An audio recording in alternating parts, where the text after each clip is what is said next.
একটা minute, recording এখানে দিচ্ছেন? হ্যাঁ, কারণ ফেসবুকে আমার এখানে কিন্তু লাইভ দেখাচ্ছে না, সো আমি বুঝতেছি না এটা স্টার্ট হয়েছে কিনা এট অল। এটা জাস্ট ঘুরতেছে। দাঁড়ান, আমি আবার একটু দাঁড়ান। ফেসবুকটা একটু চেক দিয়ে আমাকে জানান, কারণ ভাই লাইভে দেখা যাচ্ছে না। ওকে, তার মানে ফেসবুক লাইভটা হয়নি। এটা কিন্তু আমার দোষ না, আমি রিলোড দিচ্ছি, একটা মিনিট। এটা live video is starting connecting something দেখাচ্ছে, তো মেবি আই শুড রিস্টার্ট ইট। একটু সময় দেন।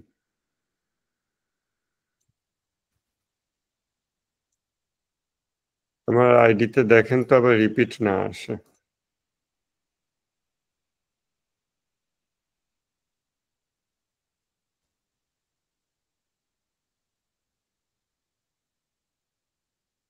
কি যেন আসতেছে, দুঃখিত আপনাদেরকে এইসব টেকনিক্যাল ট্রাবলে আটকে রাখার জন্য। আগে ভালো ছিল, আমরা যখন একটা অন্ধকার ঘরের মধ্যে জাস্ট অডিও লাইভ। এখন ফেসবুক দিতে গিয়ে, ওকে আমি ফেসবুকটা আবার স্টার্ট দিলাম, দেখেন যদি হয়, আদারওয়াইজ আমরা বাদ দেবো ওইটা।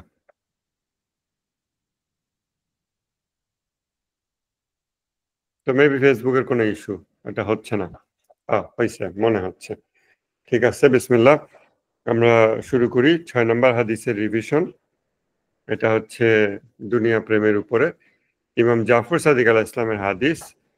হাদিসটা হচ্ছে, যে ব্যক্তি তার সকাল এবং সন্ধ্যা এমন অবস্থায় অতিবাহিত করে যে এই দুনিয়া হলো তার সবচেয়ে বড় চিন্তার বিষয়, আল্লাহ তাআলা তার 2 চোখের মাঝখানে দারিদ্র্য লিখে দেন, এবং তার কাজকর্মকে, তার জীবন এবং তার কর্মকে বিচ্ছিন্ন এবং বিলীয়মান করে দেন। অথচ যদিও সে তার জন্য যা নির্ধারিত তার চেয়ে বেশি কিছু অর্জন করতে পারে না। এবং যেই ব্যক্তি তার সকাল এবং সন্ধ্যা অতিবাহিত হয় এমন অবস্থায় যে আখেরাত হচ্ছে তার সবচেয়ে চিন্তার বিষয়, আল্লাহ তাআলা তার হৃদয়ে তৃপ্তি লিখে দেন এবং তার দুনিয়ার কাজকর্ম এবং জীবনে ছন্দ এনে দেন। আমি একটু আমার মতো করে অনুবাদ করছি, তো কারণ সহি বাংলা অনুবাদ করতে গেলে, আবার সবার বোঝার উপযোগী করতে গেলে অনেক সময় দিতে হবে। একটা শব্দ নিয়ে আধা ঘন্টা 1 ঘন্টা পার করে দেওয়া লাগে, এভাবে অনুবাদের তো আমি সময় পাচ্ছি না, এই জন্য আমি আমার মতো একটু অনুবাদ করলাম। আশা করি মূল বিষয়টা বোঝা গেছে।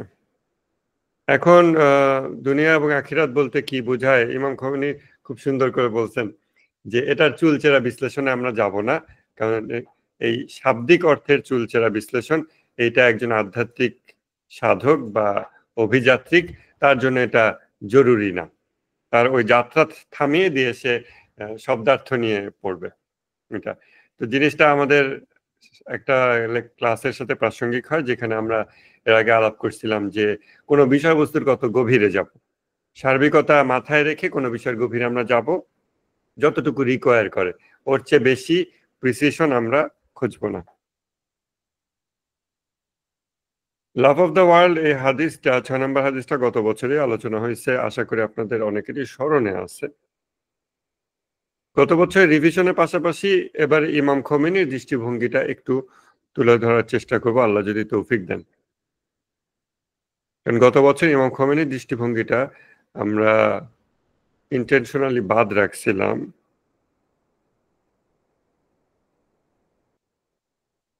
কারণ তখন ওটা আমাদের উপযোগী হয়নি।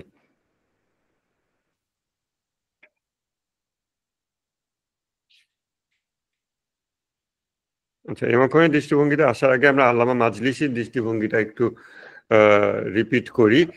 আল্লামা মাজলিসি বলছেন যে যা কিছু মানুষকে আল্লাহ বিমুখ করে, আল্লাহর ভালোবাসা থেকে বঞ্চিত করে, তাই দুনিয়া।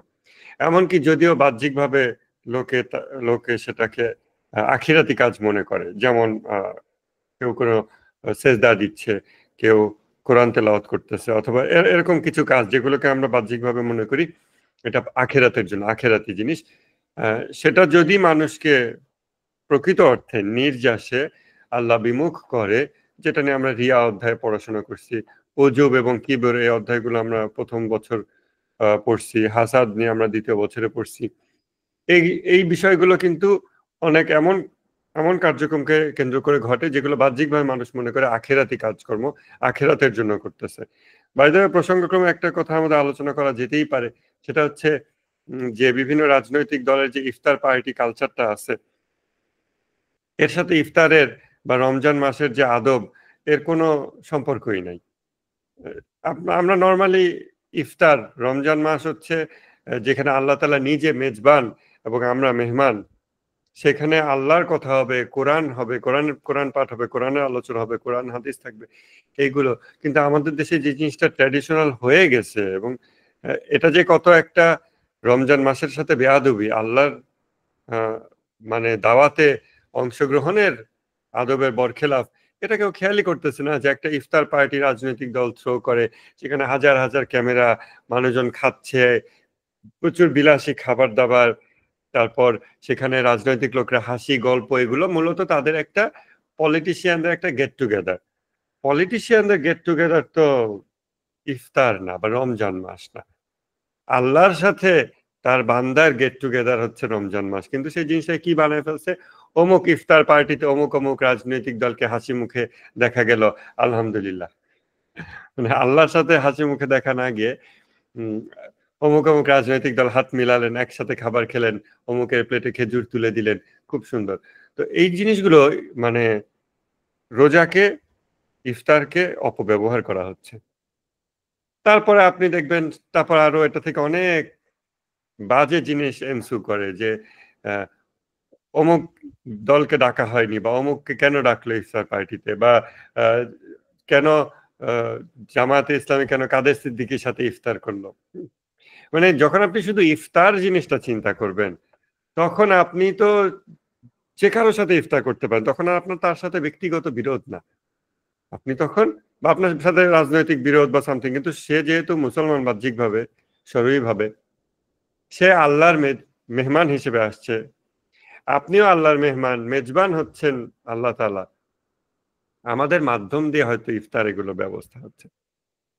ওই দৃষ্টিভঙ্গি টোটালি অ্যাবসেন্ট। তখন মানুষজন কেন কাদের সিদ্দিকীর সাথে ইফতার করতেছে, মানে ইফতার জিনিসটাকে যখন মূল মর্যাদা থেকে বিচ্যুত করা হয়, রোজাকে, রমজান মাসকে, তখন এমন অনেক অদ্ভুত আর্গুমেন্ট তৈরি হয় যেটার মানে ভিত্তিই নাই। যেটা আপনি ভিত্তির দিকে তাকান, দেখবেন কোনো ভিত্তি নাই। যেমন সালাম জিনিসটার যে অপব্যবহার আমাদের সমাজে তৈরি হয়ে গেছে, যে যারা ক্ষমতায় আপনার থেকে কম, যারা অর্থ দিক থেকে, সামাজিক সম্মানের দিক থেকে, এসব দিক থেকে আপনার চেয়ে নিচু, তারা আপনাকে সালাম দেবে, আপনার গাড়ির গেট খুলে দেবে, আপনাকে সালাম দেবে, বিল্ডিং এর দরজা খুলে দেবে, আপনাকে সালাম দেবে।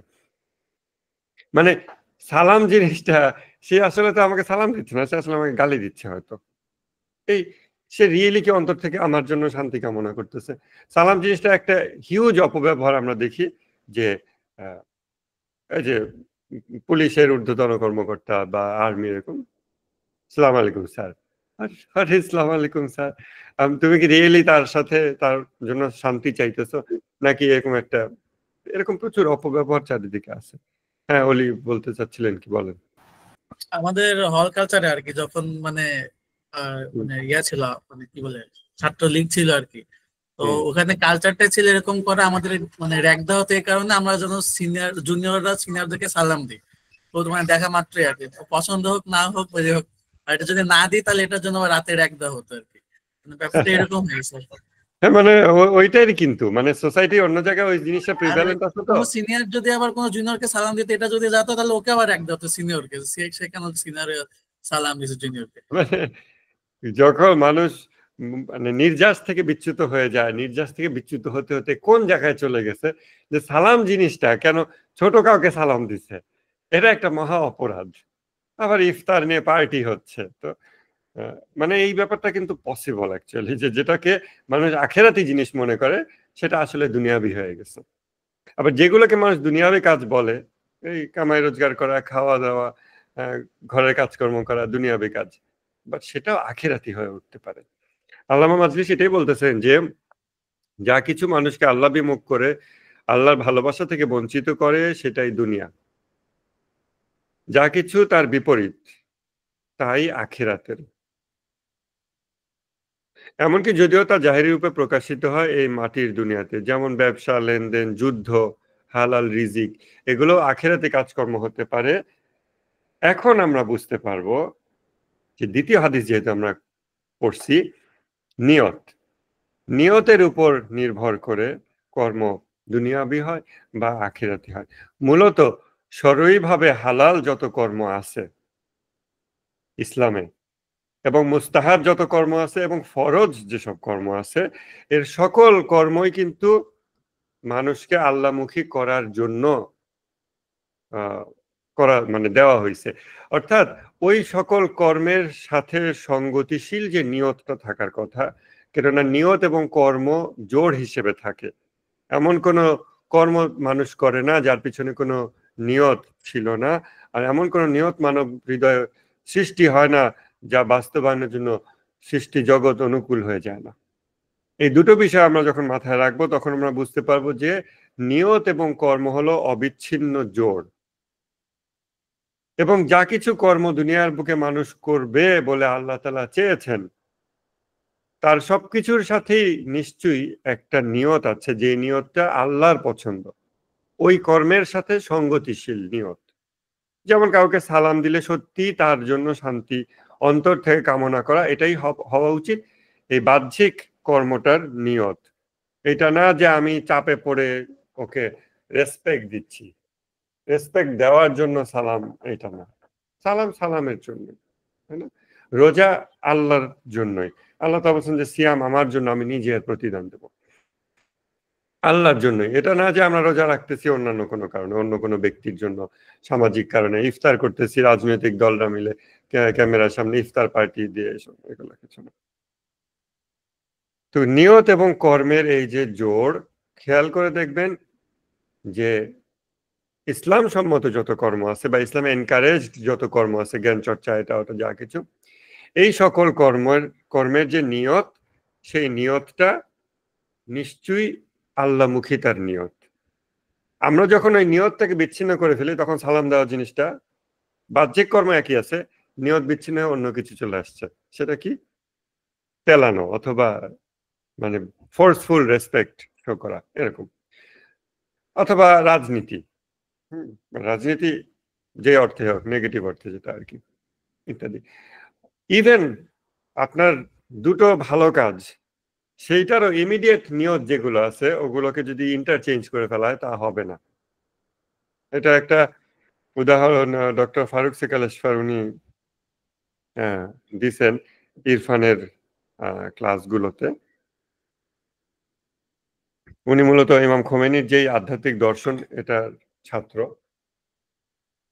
তো উনি একটা উদাহরণ দিচ্ছেন যে কেউ যদি তার স্ত্রীকে বলে যে আমি তোমাকে ভালোবাসি, এবং সেটা এই জন্য ভালোবাসে যে সে ভালো ভালো রান্না করে ওই জন্য, তাহলে হ্যাঁ ভালোবাসতেছে, কিন্তু রিজনটা হলো সুস্বাদু রান্নার জন্য, যেহেতু তার কাছ থেকে সুস্বাদু খাবার পাওয়া যাচ্ছে এই জন্য।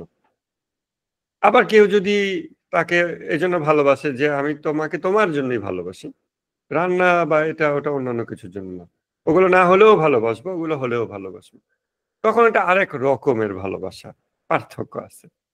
তো উনি আল্লাহর সাথে আমাদের সম্পর্ক বোঝানোর জন্য যে আমরা আল্লাহকে ভালোবাসি বা ইবাদত করি, এগুলো হচ্ছে ওই যে সুস্বাদু রান্না পাওয়া যায়, বিভিন্ন কিছু পাওয়া যায় আল্লাহর কাছ থেকে, ওই জন্য। বাট আল্লাহকে ভালোবাসা এটা না আর কি, হয় না আমাদের হয়তো বেশিরভাগই। এখন আমরা বুঝতে পারবো যে কিভাবে যে কোনো কর্ম আখেরাতি হয়ে ওঠে এবং যে কোনো কর্ম দুনিয়াবি হয়ে ওঠে। এটা হলো নিয়তের উপর ভিত্তি করে।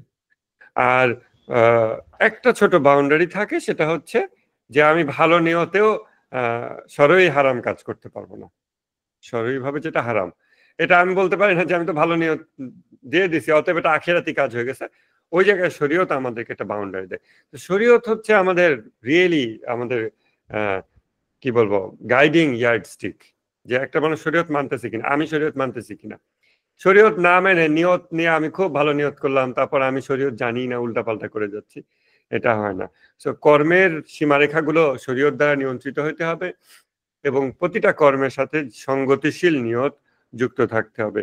এর ফলে আমরা আখেরাতি কর্ম পেতে পারবো দুনিয়াতেই। অর্থাৎ গায়রুল্লাহর নিয়তে জহদ ও দুনিয়াবি, আর আল্লাহর নিয়তে খাওয়া, ঘুম, চাকরি বাকরি, ব্যবসা, এটাও আখেরাতি বিষয়। নিয়ত সম্পন্ন প্রাণীর নিয়ত কর্ম, এটা আমরা আগে বলছি। অর্থাৎ নিয়তই নির্ধারণ করে কোন কাজ দুনিয়াবি না আখেরাতি। তাহলে আল্লামা মাজলিসি এভাবে দৃষ্টিভঙ্গিটা তার এটাই যে যা কিছু মানুষকে আল্লাহমুখী করে, ওই যে আধ্যাত্মিক যাত্রা, কামালত, perfection, perfectionist animal, human being, always সে পারফেকশন খুঁজতেছে, হয় আল্লাহমুখী পারফেকশন অথবা আল্লাহ বিমুখী পারফেকশন, এই দুইটার যে কোনো একটা। এবং এই দুটো অর্জনের সময় সে জাহেরি এবং বাতিনি রিসোর্স গুলোকে ব্যবহার করে। অতএব তার অ্যাভাইলেবল যা কিছু বাতিনি এবং জাহেরি বিষয়বস্তু আছে সবই কখনো আখেরাতি হয়ে ওঠে, আবার কখনো দুনিয়াবি হয়ে ওঠে। দুনিয়াবি বলতে তখন আমরা বুঝাই যেটা আল্লাহ বিমুখী কামালত প্রদান করে মানুষকে, অর্থাৎ যা মানুষকে গায়রুল্লাহর দিকে নিয়ে যায়, যা মানুষকে নফসানিয়াতের দিকে নিয়ে যায়, ইবলিশের দিকে নিয়ে যায়, ইত্যাদি ইত্যাদি। এমনকি ইবলিশ যদি ওয়াসওয়াসা নাও দিত তাও মানুষ দুজখে যেত। মানে কিছু হলেই শয়তানের উপর দোষ চাপাই দিয়ে লাভ নেই। তো শয়তানের উপর অনেক সময় আমরা জুলুম করি, যেটা নিজের দোষ সেটাও শয়তানের উপর চাপাই দিছে। এটা স্পেশালি আমরা ইয়েতে বুঝতে পারি, স্বপ্নের জগৎ অবজার্ভ করলে বোঝা যায়। স্বপ্নের জগতে মানুষ যদি ভালো কাজ করে তো ভালো, এবং নিজেকে মানব রূপে দেখতে পায় তো ভালো, কিন্তু স্বপ্নের জগতে আমরা যদি নিজেদেরকে মন্দ কর্মকারী হিসেবে দেখতে পাই, তখন আমরা খুব ক্লিয়ারলি বুঝতে পারবো যে ওই জায়গায় ইবলিশ আমাকে কিছু ইনফ্লুয়েন্স করতেছে না, কারণ ইবলিশ ইনফ্লুয়েন্স করে আমার এই বস্তু দেহকে, এই জায়গায় যে ব্রেইন, এই জায়গায় যা কিছু এগুলোকে, এবং যে কারণে আমাদের বিসমিল্লাহ বলে খেতে হয় যেন আমাদের রক্ত আধ্যাত্মিক নিরাপত্তা পায়, আমাদের দেহ, এগুলো আপনারা জানেন, অজু করা ইত্যাদি। কিন্তু আমার নাফসের জগতে, বাতেনি জগতে, ওখানেও যদি আমি দেখি চুরি করতেছি বা আমি খারাপ কাজ করতেছি, ওইখানে ওটা ইবলিশ আমাকে ওই নাফসের জগতে ইনফ্লুয়েন্স দিচ্ছে, ইনফ্লুয়েন্স করতেছে তা না, ওই জগতে সে ইনফ্লুয়েন্স করে না। মানে যখন আমরা ঘুমাই, ঘুমের সময় যেখানে আল্লাহ আমাদের নাফসকে নিয়ে যায়, ওই জায়গাতে নাফসকে ইনফ্লুয়েন্স করতে পারে নাফস যখন এখানে থাকে জাগ্রত অবস্থায়, তখন ইবলিশ নাফসকে ইনফ্লুয়েন্স করতে পারে। কিন্তু যখন আমরা ঘুমাই ওই সময় কিন্তু ইবলিশ ইনফ্লুয়েন্স করতে পারে না। তো অনেকে বলে যে শয়তানের স্বপ্ন দেখাইছে, আসলে শয়তানের স্বপ্ন দেখায় না, শয়তানের স্বপ্ন দেখায় যখন আমি জেগে থাকি ওই সময়।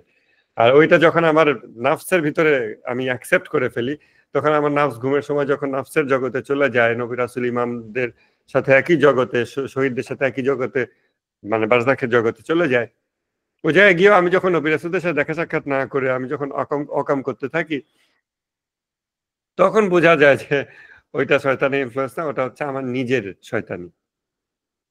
এভাবে আমরা ডিটেক্ট করতে পারি, রমজান মাসে যেমন আমরা ডিটেক্ট করতে পারি জাগ্রত অবস্থায় কোনটা শয়তানের ওয়াসওয়াসা, কোনটা আমার নিজের। কেননা রমজান মাসে শয়তানের ওয়াসওয়াসা থাকে না।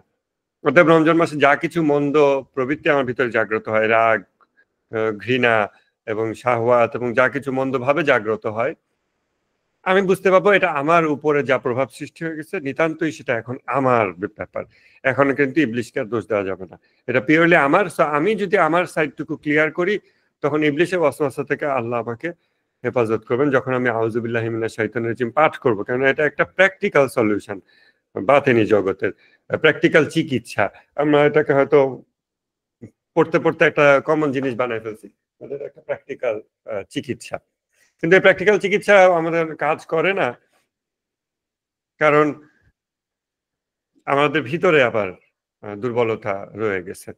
যে জন্য এই রমজান মাসের বাইরে অন্যান্য সময় আমরা আউযুবিল্লাহ পড়তেছি, but it's not working. Maybe Allah safety দিচ্ছে আমাকে, কিন্তু আমার নিজের ভিতরেই তো অনেক মন্দ জিনিস রয়ে গেছে, তো সেগুলো তখন কাজ করতেছে।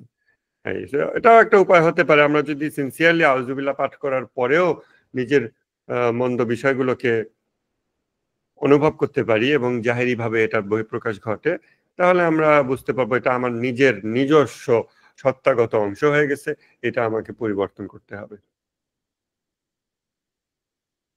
আল্লামা মাজলিসির ভিউটা আমরা এই পর্যন্ত রাখবো। ইমাম খোমেনির ভিউ বলার আগে মোরাকাবা সম্পর্কে একটা কথা বলে দেওয়া ভালো, সেটা একটু সবাই খেয়াল করেন। মোরাকাবার কয়েকটা স্তর। আনুষ্ঠানিক মোরাকাবা যেহেতু আমরা এই বছর থেকে করতেছি, গত বছর থেকে আমরা আনুষ্ঠানিক মোরাকাবা চর্চা করতেছি, যেটা মূলত তাফাক্কুরের একটা প্র্যাকটিস, মনোযোগ দেওয়ার একটা প্র্যাকটিস।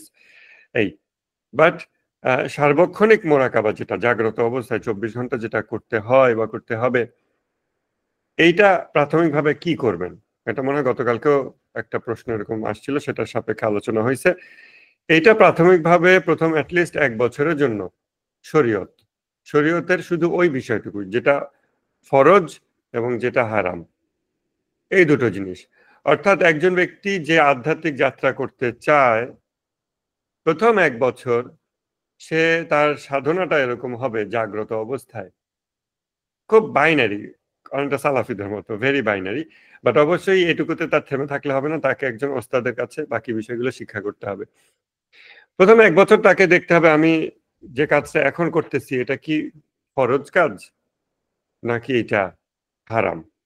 হারাম হলে এই কাজটা বাদ দিব, ফরজ হলে করব, কিন্তু ফরজও না হারামও না, তাহলে এই কাজ করার কি দরকার? বরং এই সময় আমি খুঁজে দেখি আর একটা ফরজ কাজ করা যায় কিনা। এখন এই খুঁজে দেখাটার ব্যাপারটা কোথা থেকে আসে? যখন সেই ব্যক্তি ফরজ সমূহ মানে তার জানার একটা সোর্স রাখছে, কিন্তু যে সোর্স রাখেনি সে ফরজ বলতে বোঝে 5 ওয়াক্ত নামাজ এবং অজুর ফরজ। নামাজের কয়টা ফরজ? শুধু ওইটুকু, 5 5 25 মিনিট অজু নামাজ, এই তো শেষ। তো সে ফরজ বলতে বোঝে 25 মিনিট, আর জীবনের বাকি 23 ঘন্টা বা জাগ্রত অবস্থার বাকি 18 ঘন্টা বা 16 ঘন্টা, তখন আর যে ফরজ কাজ সেটা সে বুঝতেছে না। এখন এইটা একটা উপায় হতে পারে, একজন সালিক অর্থাৎ আধ্যাত্মিক অভিযাত্রিক সে সন্ধান করতে পারে যে আমার ফরজ কাজ কি, কত রকম ফরজ আছে। হ্যাঁ, আমি নামাজ পড়ছি, আর আচ্ছা আমার জন্য উপার্জন করা ফরজ, ওকে উপার্জন করছি, 8 ঘন্টা অফিস করছি, এখন বাকি সময় আমি যে অনেক মানুষ আছে বাসায় টিভি থাকে, তারপরে কর্মস্থল থেকে এসে বসে একটা রিমোটটা চাপ দিয়ে সে একটা জম্বি হয়ে যায়, খালি হা করে তাকায় থাকে, কি হচ্ছে সে কিছু জানে না, খালি সে তাকায় গিলতেছে। বা আমরা মোবাইলে ভাবে অনেক সময় দেখি। এটা না করে সে তখন চিন্তা করতে পারে যে আমি এখন একটা ফরজ কাজ করব। ফরজ কাজ বিয়ে করা না, সেটা তো করছেই। ফরজ কাজ, তাই আমি একটা ফরজ কাজ খুঁজে দেখি কি ফরজ কাজ করা যায়। তখন সে খুঁজবে, কোথায় খুঁজবে? এই জায়গাতে আপনারা ফতোয়ার বইগুলো দেখতে পারেন। আমি সুন্নি মাযহাবের সম্পর্কে খুব স্পষ্টভাবে বলতে পারবো না। শিয়া মাযহাবের যেই মুজতাহিদদের যে ফতোয়ার বইগুলো আছে, এই বইগুলো পড়লে আপনি অনেক ফরজ জেনে যাবেন। মেবি আপনার উপর কিছু কাজা নামাজ আদায় করা ফরজ আছে, আপনি জেনে গেলেন, তাহলে আমার অফিস থেকে এসে ফ্রি টাইম আছে, আমি ওই ফরজটা আদায় করে নিই। অনেক অনেক ডিউ ব্যাপার আছে যেগুলো আমাদের ওয়াজিবাতের ভিতরে আসে, সেগুলো জানা যাবে, সেগুলো আমি আদায় করলাম। তারপরে এখন আর একটু ফ্রি টাইম, ঠিক আছে, এখন তাই বলে কি একদম বিশ্রাম করব না, না বিশ্রামও করব। মাওলা আলী আল ইসলাম বলছেন তোমার সময়কে 3 ভাগে ভাগ করো, হালাল রিজিক উপার্জনের জন্য, হালাল মানে হালাল রিজিক, হালাল বিনোদন মানে বিশ্রাম রিল্যাক্সেশন, আর একটা হচ্ছে ইবাদত মানে আনুষ্ঠানিক ইবাদত। এই 3 ভাগে সময়কে ভাগ করতে হবে। অতএব রিল্যাক্সেশন দরকার আছে। আবার এমন হবে না যে রিল্যাক্সেশন করতে গিয়ে সে ওয়াজিব খুঁজতেছে না। কেন? আমি হালাল রিজিকের জন্য 8 ঘন্টা অফিস করছি, 25 মিনিট নামাজ পড়ছি, আনুষ্ঠানিক ইবাদত আজকের মতো ক্লিয়ার। আর যেহেতু মাওলানা আলী আল ইসলাম বলছেন যে পাপ মুক্ত বিনোদনে বাকি মানে এটাও একটা ক্যাটেগরি, সেইবার আমি পাপ মুক্ত বিনোদন, আমি 8 ঘন্টা ফেসবুক চালাচ্ছি বা হা করে টিভি গিলতেছি, এগুলো আর আত্মপ্রতারণা করলে হবে না। যে করবে তার আধ্যাত্মিক যাত্রা অগ্রগতি হবে না। আর যে ব্যক্তি আধ্যাত্মিক যাত্রা অগ্রগতি চাইবে তাকে বুঝতে হবে এই তিনটার মধ্যে সামঞ্জস্য আছে। ইবাদত কবুলিয়াতের শর্ত হচ্ছে হালাল রিজিক দ্বারা যে রক্ত মাংস গড়ে উঠেছে সেইটা। অতএব ওই ইবাদত কবুলিয়াতের জন্য আমি হালাল রিজিক এর পিছনে সময় দিচ্ছি। দেখছেন এটা সামঞ্জস্য, কন্টিনজেন্সি, একটার সাথে আরেকটা শর্ত সাপেক্ষতা। দেন হালাল রিজিক উপার্জনের যে পরিশ্রম আমরা করি অফিস অথবা অন্যান্য কাজকর্ম, তার মধ্যে মধ্যে কিন্তু একটু বিশ্রাম লাগে। একটানা মানুষ 8 ঘন্টা কম্পিউটার কাজ করতে পারে না বা 8 ঘন্টা ইট ভাঙতে পারে না, একটু একটু বিশ্রাম লাগে। ওই বিশ্রামটা কেন? ওই রিজিকের জন্য বিশ্রাম। এই বিশ্রামটার কথা আবার মাওলা আলী হাসান যেটা বলছেন সেটা না। বিনোদন বলতে যেটা বোঝানো হচ্ছে সেটা রিজিকের বাইরে। সো ওই বিশ্রামটা কিন্তু রিজিকের অংশ, যেটা আমরা অফিসের মধ্যে ব্রেক নিই, কাজের মধ্যে ব্রেক, 25 মিনিট পর পর পমোডোরো টেকনিক, হ্যান ত্যান যেসব ব্রেক নেয় মানুষ, এগুলো সবই হচ্ছে ওই রিজিকের অংশ। আর এই রিজিকটা হলো ওই আনুষ্ঠানিক ইবাদতের অংশ। তাহলে বিনোদনটা কিসের অংশ? বিনোদনটাও ওই ইবাদতের অংশ, বরং বিনোদনটা হচ্ছে নফসের জিহাদের অংশ। যেইভাবে আমরা শারীরিকভাবে ব্যায়াম করলে আমরা একটানা 1 ঘন্টা ব্যায়াম করতে পারি না, বিরতি দিয়ে দিয়ে ব্যায়াম করতে হয়, ওটা ব্যায়ামেরই অংশ। মানুষ যখন আধ্যাত্মিক প্রচেষ্টা করে, নিজের নফসের জিহাদকে সচেতনভাবে এগিয়ে নিয়ে যায়, তখন তার অনেক পরিশ্রম হয়। আধ্যাত্মিক পরিশ্রম, বাতেনি পরিশ্রম, নফসের পরিশ্রম। এই পরিশ্রম যেন সে দীর্ঘদিন করতে পারে, সেজন্য তার বিশ্রাম লাগে। তখন এই যে পরিবার পরিজনের সাথে একটু হাসি খুশি সময় কাটানো, একটু গল্প করা, ছোট বাচ্চাদের সাথে একটু খেলাধুলা করা, এরকম ভাই বন্ধুদের সাথে, আত্মীয় স্বজনের সাথে একটু গল্প করা, এগুলো যেগুলো একেবারেই পাপ মুক্ত, তবে অবশ্যই সেগুলোকে গীবতে আড্ডায় পরিণত করা যাবে না, যেটা আমাদের একটা কমন জিনিস হয়ে গেছে সমাজে। রিয়েলি মানে জান্নাতি আড্ডা মানুষ দিতে পারে চাইলে, সেগুলো, বা একটু চুপচাপ বসে থাকা কিছু সময়, জাস্ট বসে থাকা, একটু কোনো কিছু না, মোবাইল দেখানো, বিশ্রাম নেওয়া একটু, এটাও এক প্রকার মানে পাপ মুক্ত বিনোদনের অংশ হতে পারে। এগুলো হবে তখন তার নফসের জিহাদের অংশ, কারণ ওইখানে তার অনেক এফোর্ট যায়, মেন্টাল এফোর্ট যায়, স্পিরিচুয়াল এফোর্ট যায়, সেখানে বিরতি দিয়ে দিয়ে তার বিশ্রাম লাগে। ওইটা হচ্ছে পাপ মুক্ত বিনোদন। এবং পাপ মুক্ত বিনোদন হচ্ছে এই ধরনের, আপনি একটু গাছের পরিচর্যা করলেন বা এরকম সামথিং। আর হালাল রিজিকের সাথে যে বিশ্রামগুলো আসে সেগুলো তো আমরা বললাম। দেখছেন একটা সাথে একটা কিভাবে কানেক্টেড।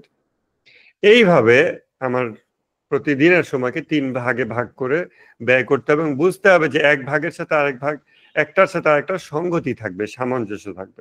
তা আমি ইবাদত করে ফেলছি, এবার বিনোদনের নামে ইচ্ছা মতো কি মেটাল, ডেথ মেটাল, অমুক মেটাল শুনে টুনে পাগল হয়ে গিয়ে, মানে এমন বিনোদন হয়, স্পেশালি ইউথের যেটা হয় সেটা হচ্ছে যে ওই বিনোদনটা পিটানোর মতো। একটা মানুষকে যদি লাঠি দিয়ে পিটানো হয়, সে যেরকম শান্ত হয়ে পড়ে যাবে, এরকম। সো হিউজ হেডফোন দিয়ে ব্যাপক গান টান শুনে, হ্যাঁ, মুভি দেখে, মানে তার ভিতরে সবকিছু বদলে গেছে, চেহারা এক্সপ্রেশন চেঞ্জ হয়ে গেছে, ক্লান্ত শ্রান্ত, গান টান শুনে ক্লান্ত হয়ে গেছে, এই টাইপের। বা ফুটবল দেখে এক্সাইটমেন্ট, এত 90 মিনিট এক্সাইটেড থেকে এখন সে টায়ার্ড, এখন সে ক্লান্ত। এগুলোর সাথে তার তখন নামাজের সঙ্গতি থাকে না। বুঝতে হবে যে আপনার হালাল বিনোদন বা পাপ মুক্ত বিনোদন যেটা মাওলা আলী ইসলাম এনকারেজ করছেন, ওই বিনোদন এমন যেটা শেষ করার পরের মুহূর্তে আপনার নামাজে কোনো অসুবিধা হবে না। কিন্তু আপনার বিনোদন যদি এমন হয় যে বিনোদনের পরের মুহূর্তে আমি নামাজে দাঁড়াতে পারি না, মাঝখানে একটা বাফার টাইম লাগে যে নিজেকে একটু সোবার বানাতে, নিজেকে একটু গুছিয়ে আনতে, তার মানে আমার ওই বিনোদনটা আমার ইবাদতের সাথে সঙ্গতিশীল না, ওই বিনোদন আমার দরকার নেই, বরং ওটা ক্ষতিকর বিনোদন। আবার রিজিকও এমন হওয়া উচিত না, যেটা ক্যাপিটালিজমের কারণে আমাদের হয়ে গেছে, রিজিকের পিছনে এমন ভাবে আমরা কাজ করি যে নামাজটাই হয়ে যায় ফরেন অবজেক্ট, এবং নামাজটা তখন কর্মক্ষেত্রের সাথে কনফ্লিক্ট করে, কাজের সাথে কনফ্লিক্ট করে। কাজ এমন হয় যে নামাজের সময় হয়েছে কিন্তু কাজটাকে একটা পর্যায়ে রেখে পরে নামাজ পড়তে হয়। তো কাজকেও আমরা এমন ভাবে সাজাইছি যেটা ওটার সাথে সঙ্গতিশীল না। ইমাম খোমেনি এই কথাটা খেয়াল করবেন। ইমাম খোমেনি নামাজের জন্য, ফজর নামাজের জন্য কাউকে ঘুম থেকে ডাকতেন না। আমরা এটা অনেকে হয়তো করি। অনেক পরিবার আছে মনে করেন একটা ভালো কাজ। আবার কেউ এইভাবে না ডাকে যে শালা তোর নামাজ মিস যাক তুই ঘুমা, এইভাবে না, ওরকম চিন্তা থেকে না। বাট যে ঘুমাচ্ছে তার তো শরীরের ঘুমটা দরকার। ইমাম খোমেনি বলতেন যে ব্যক্তি নামাজ পড়তে চায়, তার জীবনে নামাজকে একটা বিষয় হিসেবে রাখতে চায়, সে ব্যক্তি তার বিশ্রাম, কর্ম সবকিছুকে এমন ভাবে গুছিয়ে নেবে যে নামাজের সময় সে ঘুম থেকে নিজেই উঠতে পারবে। কিন্তু যে উঠতে পারতেছে না, তার তো একটু বিশ্রাম দরকার, সে এখন উঠতে পারতেছে না, আর ওটা তো তার দরকার। এইটা হচ্ছে গুছায় নেওয়া। তা আমরা কিন্তু এই গুছানো জায়গাটা আমাদের খুবই মিসিং। দেখেন না, 8-10টা অ্যালার্ম দিয়ে নিজেকে পিটায়, মানে একদিক দিয়ে পিটায় উঠাবে, আর একদিক দিয়ে ঘুমের জন্য সে বিছানাকে আঁকড়ে ধরবে, এই জন্য 10টা অ্যালার্ম দেয় 5 মিনিট পর পর, অ্যালার্ম অফ করে আবার ঘুমায়। এই নিজেই এমন, এই ভিতরের যুদ্ধটা এমন ভিজিবল হয়ে গেছে, এটা দুঃখজনক। এমন বিশ্রাম, বিনোদন, কর্ম হবে যেগুলো একটার সাথে একটা সঙ্গতিশীল হবে। কর্ম করতেছে, নামাজের সময় হয়ে গেছে, নামাজ পড়তেছে, আবার কর্ম করতেছে, আবার একটু বিনোদন করতেছে, আবার নামাজ, কর্ম, একটার সাথে একটা মিসম্যাচ হবে না। একটা like a beautiful orchestra, harmony থাকতে হবে এগুলো একটার সাথে একটা। এবং আমরা এই ইন্টারনাল হারমোনি কিন্তু নিজেরা খুঁজতে পারি। তো যেটা বলতেছিলাম যে এটা আজকের একটা প্রসঙ্গ, যে মোরাকাবার যে স্তর, প্রথম বছর অ্যাটলিস্ট ওয়াজিব এবং হারাম এই বিষয়গুলো সম্পর্কে সচেতনতা অর্জন করতে হবে, যতদিন না মালাকা ঘটে, অর্থাৎ রূপান্তর ঘটে, অর্থাৎ তার অস্তিত্বেই এমন একটা পরিবর্তন আসছে যে তাকওয়ার প্রাথমিক স্তর তার অর্জন হয়েছে, যে খোদাভীতি। কোন দৃষ্টিতে খোদাভীতি? ওয়াজিব এবং হারাম এই দৃষ্টিতে খোদাভীতি তার অর্জন হয়েছে। অতএব সে যে কোনো কাজ করতে গেলে ন্যাচারালি তার ভিতরে চলে আসে, এটা ফরজ না এটা হারাম, এটা ওয়াজিব না এটা হারাম। ওয়াজিব আর ফরজ মোটামুটি একই জিনিস। এগুলো হয়তো এক এক মাযহাবে এক এক রকম ভাবে দেখা হয়, যে যেই মাযহাবেরই হন ফরজ বুঝলেই হবে। এটা যখন তার অভ্যাস হয়ে যাবে, তখন মোটামুটি এটুকু নিশ্চিত করা যায় যে তার প্রতিদিনকার কর্মের ভিতরে কোনো হারাম নাই, আর কোনো কিছু তার বাকি থেকে যাচ্ছে না, যে আমার দায়িত্ব ছিল আমি এটা করি নাই, তো পরে আল্লাহ বলবে তোমার এটা মিসিং আছে বা তুমি এটা করনি, এটা তোমার বাকি আছে। এটা হবে না। এটা যখন তার অভ্যাসে পরিণত হবে মোটামুটি বছর খানেক, তাও সেটা যারা মাদ্রাসা ছাত্র তাদের জন্য, আমাদের জন্য আবার কতদিন লাগে আল্লাহ জানে। এটা তার প্রতিদিনকার কনসাস মোরাকাবা হবে। এরপর সে দ্বিতীয় স্তরের মোরাকাবা শুরু করবে, যেটা হচ্ছে মাকরু এবং মুস্তাহাব। সে চিন্তা করবে এই কাজটা মাকরু, আমি এটা করব না, এটা মুস্তাহাব, আমি এটা করি, বা এখন একটু সময় পাইছি, এখন কি করা যায়, আজকে যা কিছু ওয়াজিব করণীয় সব তো করা শেষ। কারণ সে শুধু 5 ওয়াক্ত নামাজ যে ওয়াজিব এটা জানে তা না, আরো অনেক ওয়াজিব এখন সে তালিকা জানে, কারণ সেগুলো পড়ছে, জানছে। আরো সময় আছে, এখন কি করি, একটা মুস্তাহাব আমল করি। একটা মুস্তাহাব মানে একটা রেকমেন্ডেড, যেটা করলে নফল বলে যেটাকে, এটা করি, তখন সে এটা করে। এইটার আবার বেশ একটা দীর্ঘ মেয়াদে তার এটা করতে হয়। তারপরে আরো স্তর আছে। একটা ওয়ার্নিং হইল যে মোরাকাবার ক্ষেত্রে, অর্থাৎ জাগ্রত অবস্থায় কনস্ট্যান্ট মোরাকাবা, যেটা 24 ঘন্টার মোরাকাবা, এই মোরাকাবার ক্ষেত্রে ভালো না যে কেউ এই দুই স্তরকে মিক্স আপ করবে। অ্যাটলিস্ট প্রথম স্তর তার সামর্থ্যের সর্বোচ্চ, সে আমি সকল ওয়াজিব জানি, আমার উপর যা কিছু ওয়াজিব যত রকম ভাবে, ব্যক্তি হিসেবে, পরিবারের অংশ হিসেবে, সমাজের অংশ হিসেবে, আল্লাহর সৃষ্টি হিসাবে, সৃষ্টি জগতের সাথে সম্পর্ক দিক থেকে ইত্যাদি ইত্যাদি, সমস্ত এরিয়াতে সে ওয়াজিবগুলো জানছে। ওই যে আমরা একটা মেগা সিলেবাস তৈরি করতেছি, রিলেশনশিপের ম্যাপ, ইন্ট্রা এক্সিস্টেন্স রিলেশনশিপ, ওই সব রিলেশনশিপের ক্ষেত্রে তার ওয়াজিব এগুলো সে জানে। এইটা এখন এইটা জানার পর সে ওইটা করবে, কিন্তু এটা অনেক কিছু মিসিং। এ মতাবস্থায় সে যখন দ্বিতীয় স্তর শুরু করে, তখন তার অকাল মৃত্যু ঘটতে পারে, অর্থাৎ সে আগে আগে মারা যেতে পারে, হয়তো কম বয়সেই মারা গেছে। কেন? কারণ সে উচ্চ স্তরের মোরাকাবা করতেছে, নিচের স্তরের কিছু মোরাকাবা সে বাকি রাখছে, তখন সে আগেই মারা যেতে পারে। আর সেটার জন্য আবার এ ধরনের বিষয়ের ক্ষেত্রে যে হিসাব আল্লাহর কাছে, এই হিসাবের অনেক ধরনের জটিলতা আছে। ওই জটিলতার বিস্তারিত আমাদের জেনে কোনো লাভ নাই আপাতত। আমাদের যেটা জরুরি সেটা হচ্ছে যে আমাদের মোরাকাবা হওয়া উচিত ওয়াজিব এবং হারাম। ওয়াজিব এবং হারাম মিনিমাম 1 বছর। এইটার চর্চা করার পর যে ব্যক্তি শরীয়ত গুলো জানতেছে, জেনে গেছে, মানতেছে, এরপর সে মাকরু মুস্তাহাব এটুকু স্তরে প্রবেশ করুক, এর পরের বিষয় পরে। কিন্তু এগুলো মিক্স আপ করা উচিত হবে না। কিছু মানুষের এই প্রবলেমটা দেখা দেয়।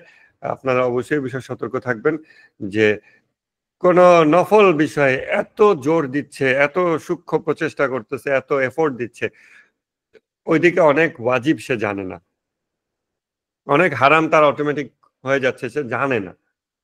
এমন জেনে শুনে করতেছে, উই গিভ দেম দ্যাট, জেনে শুনে করতেছে না, ধরেন জেনে শুনে করতেছে না, কিন্তু বেখেয়ালিতে মানে জ্ঞান না থাকার কারণেই সে অনেক হারামের মধ্যে আছে, আর অনেক ওয়াজিব তার প্রতিদিন ছুটে যাচ্ছে, মিস যাচ্ছে, অনেক দায়িত্ব, ইসলাম সম্মত দায়িত্ব, এটা তার দ্বারা বাস্তবায়ন হচ্ছে না। কিন্তু সে খুব সূক্ষ্ম কোনো একটা নফল নিয়ে, মনে করেন যেগুলো সাধারণত নামাজ কেন্দ্রিক দেখা যায়, যে অমুক বড় আধ্যাত্মিক সাধক নামাজে এই আমলটা করছেন, সে প্রতিদিন খুব এখলাস সহকারে ওই আমলটা করতেছে, তার এখলাসে আমাদের কোনো অসুবিধা নেই, আমাদের এরকম এখলাস হলে ভেরি গুড, এখলাস অলওয়েজ গুড। কিন্তু জ্ঞানগতভাবে সে মনে হয় কোনো ওস্তাদ ছাড়াই এ ধরনের চেষ্টা করতেছিল, যার ফলে সে উপরের স্তরে কিছু নিচ্ছে, নিচের স্তরে কিছু নিচ্ছে, এমত অবস্থা তার হায়াত কমে যাবে। এটা হচ্ছে একটা সতর্কতা।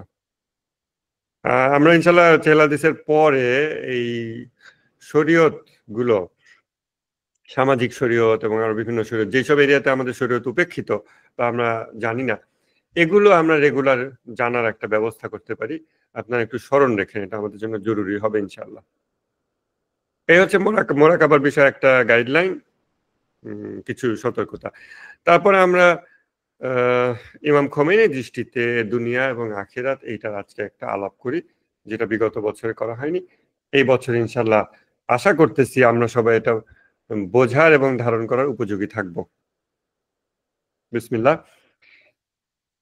ইমাম খোমেনির ভিউ হলো, দৃষ্টিভঙ্গি দুনিয়া এবং আখিরাত বিষয়ে। দুনিয়াকে ইমাম খোমেনি একটা মর্যাদা দিচ্ছেন এবং একে গ্লোরিফাই করছেন একটা দিক থেকে। অবশ্যই সেটা আমাদের মাওলা আলী আলাইহিস হাদিস ভিত্তিক। এটা সেটা হচ্ছে যে এই দুনিয়া হলো পরিবর্তনের জায়গা, এইখানে মানুষ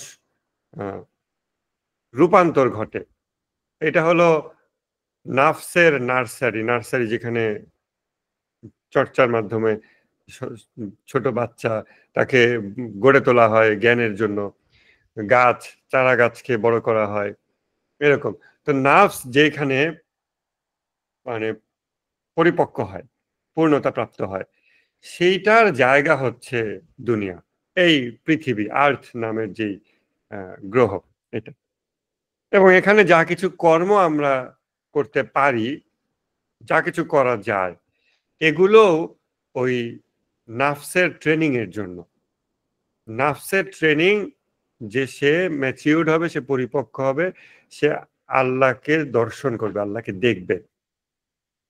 এই চোখে দেখা এরকম না এবং বস্তুগত কাউকে দেখা এরকম না, সে আল্লাহওয়ালা হবে, আমরা সহজ ভাষায় বলতে পারি, সে আল্লাহকে পাবে। এইটার যে যোগ্যতা অর্জন করা, অর্থাৎ এমন মানে মহৎ একটা বিষয়, সেটার যোগ্যতা অর্জনের যে জায়গা, ওই জায়গাটা তো তুচ্ছ হইতে পারে না, ওই জায়গাটা তুচ্ছ হয় না। ওই জায়গার মর্যাদা শুধু এই জন্যই যে এই জায়গাটা আল্লাহর সাথে সাক্ষাতের প্রস্তুতি নেওয়ার জায়গা। অন্য কিছু হলে আর এই জায়গায় মর্যাদা থাকে না, এই জায়গায় কোনো গুরুত্ব থাকে না। এটা গুরুত্ব এই জায়গায় যে এই জায়গাতে আল্লাহর প্রিয় বান্দারা নিজেদেরকে প্রস্তুত করেন, ট্রেন আপ করেন আল্লাহর সাথে সাক্ষাতের জন্য। এই জন্য এটা মর্যাদা। ওই যে হাফিজের এটা একটা কবিতা আছে, সেই কবিতাটা কথাটা বাংলা অনুবাদটা এরকম, আমি একটু বের করি।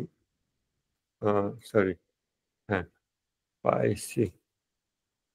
সেটা এরকম যে আল্লাহকে উদ্দেশ্য করে বলতেছে, তোমার প্রতি ভালোবাসা থেকে, তোমার প্রতি ভালোবাসার রসায়ন থেকে হে খোদা আমার ধূলিময় চেহারা হয়েছে ঝলমলে স্বর্ণ।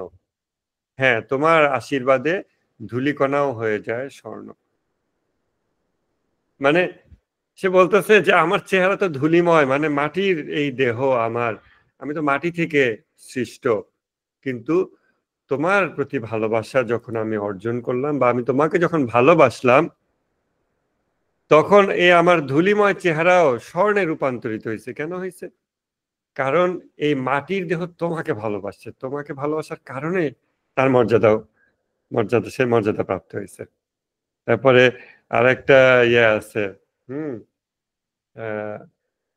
ওই ইরানেরই আরেক কবি, কার যেন, হাফিজের হোক বা আর কারো হোক, সে এরকম বলতেছে যে একতোড়া গোলাপের সাথে একগুচ্ছ গোলাপের সাথে আমি কিছু ঘাসকে বাধা থাকতে দেখলাম। মানে অনেকগুলো গোলাপ, তার সাথে যে ফুলের যে তোড়া বানায় না, তার মধ্যে ঘাস দিছে কতগুলো সাজানোর জন্য। তখন আমি বললাম যে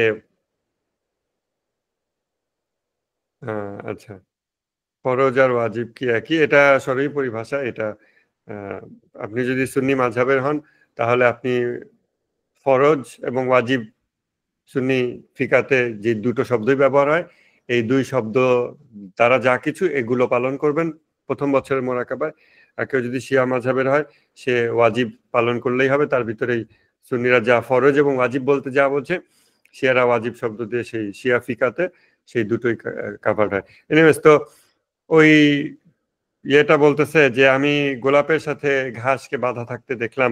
আমি বললাম, গোলাপের সাথে থাকার কি অধিকার আছে এই তুচ্ছ ঘাসের? তখন সেই ঘাস কেঁদে উঠে বলল যে থামো, বন্ধুত্বে মর্যাদা নষ্ট হয় না। হতে পারে আমি তুচ্ছ ঘাস, আমার নাই কোনো সৌন্দর্য, নাই কোনো সুঘ্রাণ, তবুও আমি কি খোদার বাগিচার ঘাস নই? তো এই কবিতাটা খুব ইম্প্যাক্টফুল। যে যখন কেউ দেখে যে আমার মর্যাদা খুবই কম, আমি অলিয়া উলিয়াদের ধারে কাছেও যেতে পারবো না, তখন সে কিভাবে নিজের মর্যাদা বৃদ্ধি করে?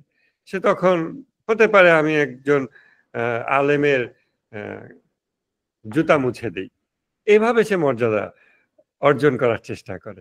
ওই যে ইউসুফ আলাইহিসসালামকে কিনতে গেছিল এক দরিদ্র বুড়ি, হ্যাঁ, এক দিরহাম নিয়ে গেছে বা সামথিং, যেখানে কোটিপতিরা সব আসছে ইউসুফকে দাস বিক্রয়ের জায়গায় কিনতে। তখন বলতেছে যে তুমি আসছো ওকে কিনতে, হ্যাঁ, যেখানে কত বড় লোকরা আসছে। তখন সে বলতেছে যে আমি জানি আমি ওকে কিনতে পারবো না, কিন্তু ওকে কেনার তালিকায় আমার নামটা থাকুক, এই জন্য আমি আসছি। তো যখন কেউ মনে করে যে আমার পক্ষে মর্যাদা অত অর্জন সম্ভব না, তখন সে শর্টকাট খোঁজে। সে কি করে? সে এরকম ব্যক্তিদের সাথে কোনোভাবে নিজেকে একটু সংযুক্ত করার চেষ্টা করে। তো ওই যে বলতেছে যে তোমার প্রতি ভালোবাসার রসায়ন থেকে হে খোদা আমার ধূলিময় চেহারা হয়েছে স্বর্ণ। আমার নিজের কোনো যোগ্যতা নেই, আমি এই খটখটে শুকনো মাটি দ্বারা তৈরি মানুষ, যেটা মাটিতে মিশে যায়, যেটা পচে যায়, দুর্গন্ধ ছড়ায়। কিন্তু আমি যখন তোমাকে ভালোবাসতেছি, এই মাটি স্বর্ণে রূপান্তরিত হচ্ছে। তো ওইভাবেই যে দুনিয়াকে আমরা যে মন্দ বলি, দুনিয়াকে যে আমরা তিরস্কার করি, কিন্তু যখন কারো দৃষ্টিভঙ্গিটা এটা হয় যে এই দুনিয়াকে আল্লাহ বানাইছে ওই জন্য যে এই জায়গায় আল্লাহর প্রিয় বান্দারা এসে নিজেদেরকে ট্রেন আপ করবে আল্লাহর সাথে মোলাকাতের জন্য, তখন দুনিয়ার প্রতি তার দৃষ্টিভঙ্গিটা বদলে যাবে। তখন সে দেখবে এটা তো ওই জিমনেসিয়ামে যেরকম মানুষজন জিম করলে তার শরীরে শক্তি অর্জন হয়, শরীরটা সুস্থ হয়, তাই না? তারপরে বিউটি পার্লারে গিয়ে মানুষজন রূপ সৌন্দর্য বৃদ্ধি করতেছে, তাই না? তো ওই রকম হসপিটাল যেখানে গিয়ে মানুষ রোগ মুক্ত হচ্ছে, তাই না? বা এই ধরনের আরো যা কিছু ইয়োগা সেন্টার বা সামথিং। তো এভাবে সে দুনিয়ার দিকে যখন সে তাকায় যে আরে এটা তো ওই মানুষদের জায়গা যারা এখানে এসে ব্যায়াম করতেছে, চেষ্টা করতেছে, নিজেদের উন্নত করতেছে, নিজেদের রূপান্তর ঘটাচ্ছে। তারা খোলস বদলাচ্ছে। যেভাবে বিভিন্ন প্রাণী আছে প্রতি বছর তাদের চামড়া বদলায়, স্কিন চেঞ্জ করে নতুন ফ্রেশ সজীব সতেজ হয়ে ওঠে। এখানে তো অলিয়া উলিয়ারা ওই কাজকর্মে ব্যস্ত। আমরা বাহ্যিকভাবে দেখি খায়, ঘুমায়, চাকরি ব্যবসা করে, সংসার করে এগুলো। কিন্তু তারা আসলে এগুলোর মধ্যে দিয়ে ওই কাজটা করতেছে। যেমন একটা জিমনেশিয়ামে যদি একটা ছোট বাচ্চাকে নিয়ে যাওয়া হয়, সে বলবে যে এই ভারী পাথরটা উঠাচ্ছে। আর আমরা পাথর উঠানো দেখবো না, আমরা দেখবো যে ও কিন্তু নিজের স্ট্রেংথ গেইন করতেছে। যদি ওইটা বাচ্চাটা বুঝে না, বাচ্চাটা মনে করতেছে যে ও পাথর উঠাচ্ছে, তাই না? পাথরটা উঠে এক জায়গায় রাখে, আবার নামায়, আবার উঠে রাখে, আবার নামায়, এরকম এরকম।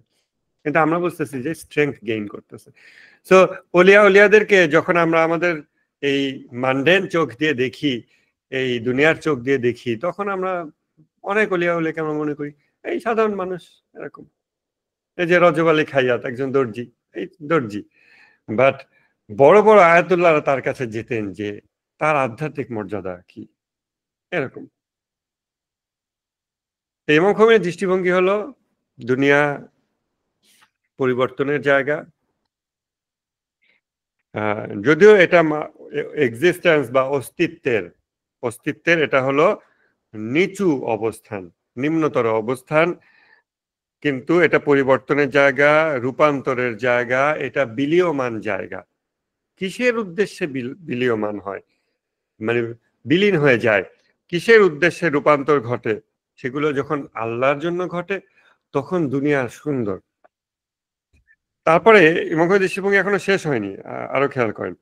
এবং পক্ষান্তরে আখেরাত হচ্ছে উচ্চতর, অস্তিত্বের উচ্চতর বা মালাকুতি স্তর এবং প্রত্যাবর্তনের জায়গা, স্থায়িত্বের আবাস, স্থিরতার আবাস। তারপরে ইমাম খোমেনি বলতেছেন যে প্রত্যেক মানুষের ভিতরে এই দুটি জগৎ বিদ্যমান, প্রত্যেক মানুষের ভিতরে দুনিয়া এবং আখিরাত একসাথে বিদ্যমান। এইটা এই বছরে একটা রেভলিউশনারি একটা পার্সপেক্টিভ হতে পারে আমাদের জন্য, যারা আমরা বিগত বছরগুলোতে চেহলাদিস করে আসতেছি। আজকে 4 বছর ধরে আমরা মানুষ একটা যুদ্ধের ময়দান, মানুষ একটা যুদ্ধের ময়দান, মানুষ দান্দিক সত্তা, নফসের জিহাদ, এই যে 2-3টা শব্দ আমরা 40 দিন 3-4 বার 120 ঘন্টা ক্লাস করে আমরা শিখছি 3 বছরে। এইটা আরেকটা রেভলিউশনারি জিনিস, সেটা হলো প্রত্যেক মানুষের ভিতরে এই দুটি জগৎ বিদ্যমান। এইটাকে আমরা এইভাবে দেখব যে এমন না যে মরে গেল তারপর তার আখেরাতে জীবন শুরু হলো, এইরকম না। প্রতি সেকেন্ডে, প্রতি মিনিটে হয় মানে তার প্রত্যাবর্তনের জায়গা, মানে নিচু অবস্থান থেকে উঁচু অবস্থানে রিটার্ন করা। যদি এটা প্রত্যেক মানুষের ভিতরে প্রেজেন্ট থাকে, আমার ভিতরে, আপনার ভিতরে প্রেজেন্ট থাকে, তাহলে প্রতিদিনেই আমাদের সুযোগ আছে মানে আখেরাত অর্জন করার, আখেরাতে চলে যাওয়ার, মানে এক স্তর থেকে আরেক স্তরে রিটার্ন করার বিষয়টা। সরি, ক্যামেরা কি চলে গেছে সামহাও? হ্যাঁ, ক্যামেরা চলে গেছে। একটু সময় দেন, আমি গ্রিন স্ক্রিন হয়ে গেছে। ও গ্রিন স্ক্রিন ভালো জিনিস, আমি একটু দেখতেছি। আমি তো সব সবুজ দেখতেছি, সবুজ আর সবুজ। এটা জান্নাতি ব্যাপার হয়ে গেছে। আচ্ছা, একটু সময় দেন, আমি দেখতেছি।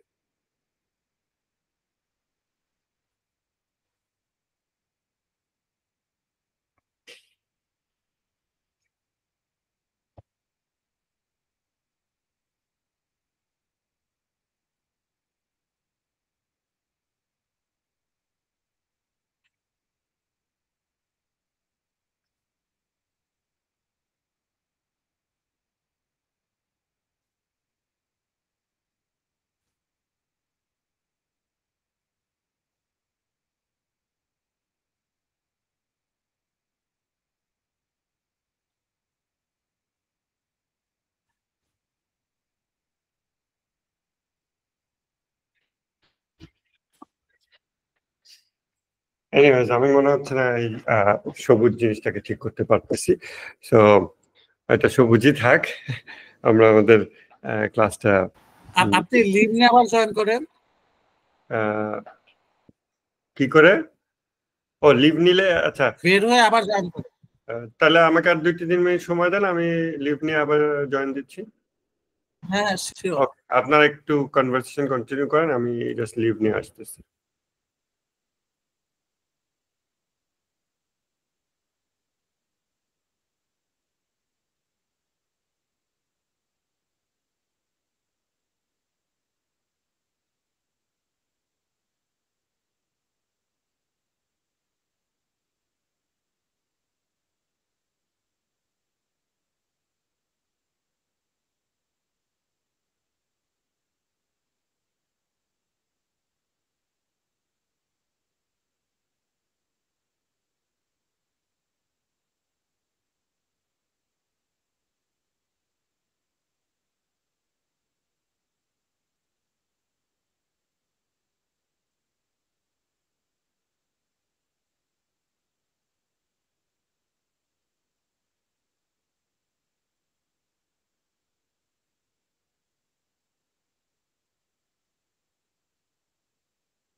মনে হয় এখন ঠিক আছে।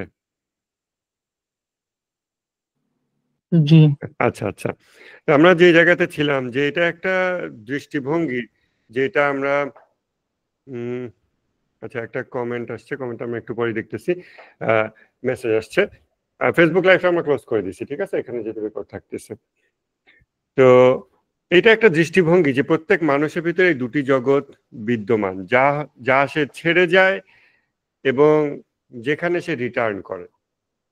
এইটাকে একটা দৃষ্টিভঙ্গি হিসেবে যদি আমরা নিতে পারি যে প্রতিদিন আমি ছেড়ে যাচ্ছি এবং কোথাও রিটার্ন করতেছি, তাহলে আমি কোথায় রিটার্ন করতেছি, এবং এটা যদি ইন্টেনশনালি আমি রিটার্ন করি প্রতিদিন কোথাও, এবং এটা প্রতিদিনে না, মানে প্রথম কথা যখন এটা মানুষের শরীরের মৃত্যু যেটা হয় তখন কেউ কেবল আখিরাতে যায়, এই দৃষ্টিভঙ্গি থেকে আমরা যদি বের হয়ে আসি যে প্রত্যেক মানুষের ভিতরে দুনিয়া এবং আখিরাত আছে, অর্থাৎ পরিবর্তনশীল জায়গা থেকে সে রিলেটিভলি স্থায়ী এবং স্থির জায়গায় প্রত্যাবর্তন ঘটে তার, এইটা যদি আমরা বিষয়টা গ্রহণ করতে পারি, তখন কেন এটা বছরে একবার বা দিনে একবার হবে, কেন এটা প্রতি সেকেন্ডে হবে না?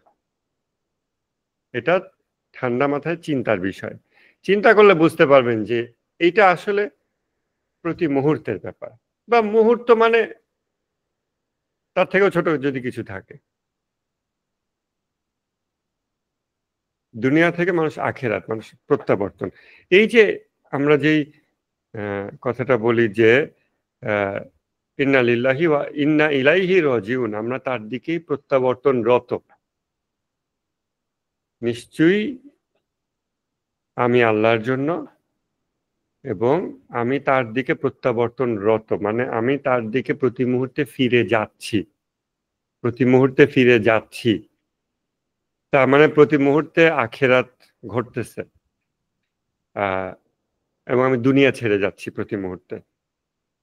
এখন দুনিয়াকে যদি আমি এভাবে দেখি যে দুনিয়া একটা জিনিস, আখিরাত আরেকটা জিনিস, এটা একবার ছেড়ে গেলে শেষ, তখন ব্যাপারটা একরকম। কিন্তু এটা ওই যে ফাজি লজিক, আমরা যুক্তিবিদ্যা ফাজি লজিক পড়বো ইনশাল্লাহ, তখন জিনিসটা ইন্টারেস্টিং লাগবে। তো এটা ফাজি লজিকের মতো ব্যাপার, যে অনেক লেভেল আছে, অনেক স্তর আছে, একটা দুইটা তিনটা চারটা। তা আমি একটা দুনিয়া ছেড়ে আরেকটা আখিরাত পেলাম, ওই আখিরাতটা আমার জন্য আবার একটা দুনিয়া হয়েছে, এবং সেই দুনিয়া ছেড়ে আমি আরেকটা আখিরাতে গেলাম। এইভাবে মানুষ প্রতি মুহূর্তে সে রিটার্ন করতে পারে। প্রতি মুহূর্তে সে কিছু প্রাণী আছে যে চামড়া পরিবর্তন করে প্রতি বছর শীতকালে বা এরকম সময়, বা যখন মনে হয় শীতের পরে মনে হয় বা সামথিং।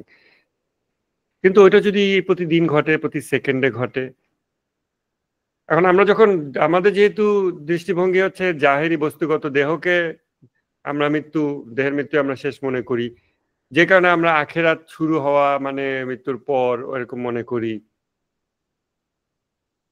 কিন্তু ওই দৃষ্টিভঙ্গি ভাঙতে সময় লাগবে। ওই দৃষ্টিভঙ্গি ভাঙার জন্য ওই যে মানুষের জাহের এবং বাতেন অর্থাৎ নাফসের যে বিষয়টা আমরা এর আগে আলোচনা করছি, যে নাফস হলো বাতেনের বাসিন্দা, সে জাহেরে আসে, আবার সে বাতেনে চলে যায়, আবার সে জাহেরে আসে, বস্তু দেহে আসে, এরপর এক সময় সে আর এই দেহে আসবে না।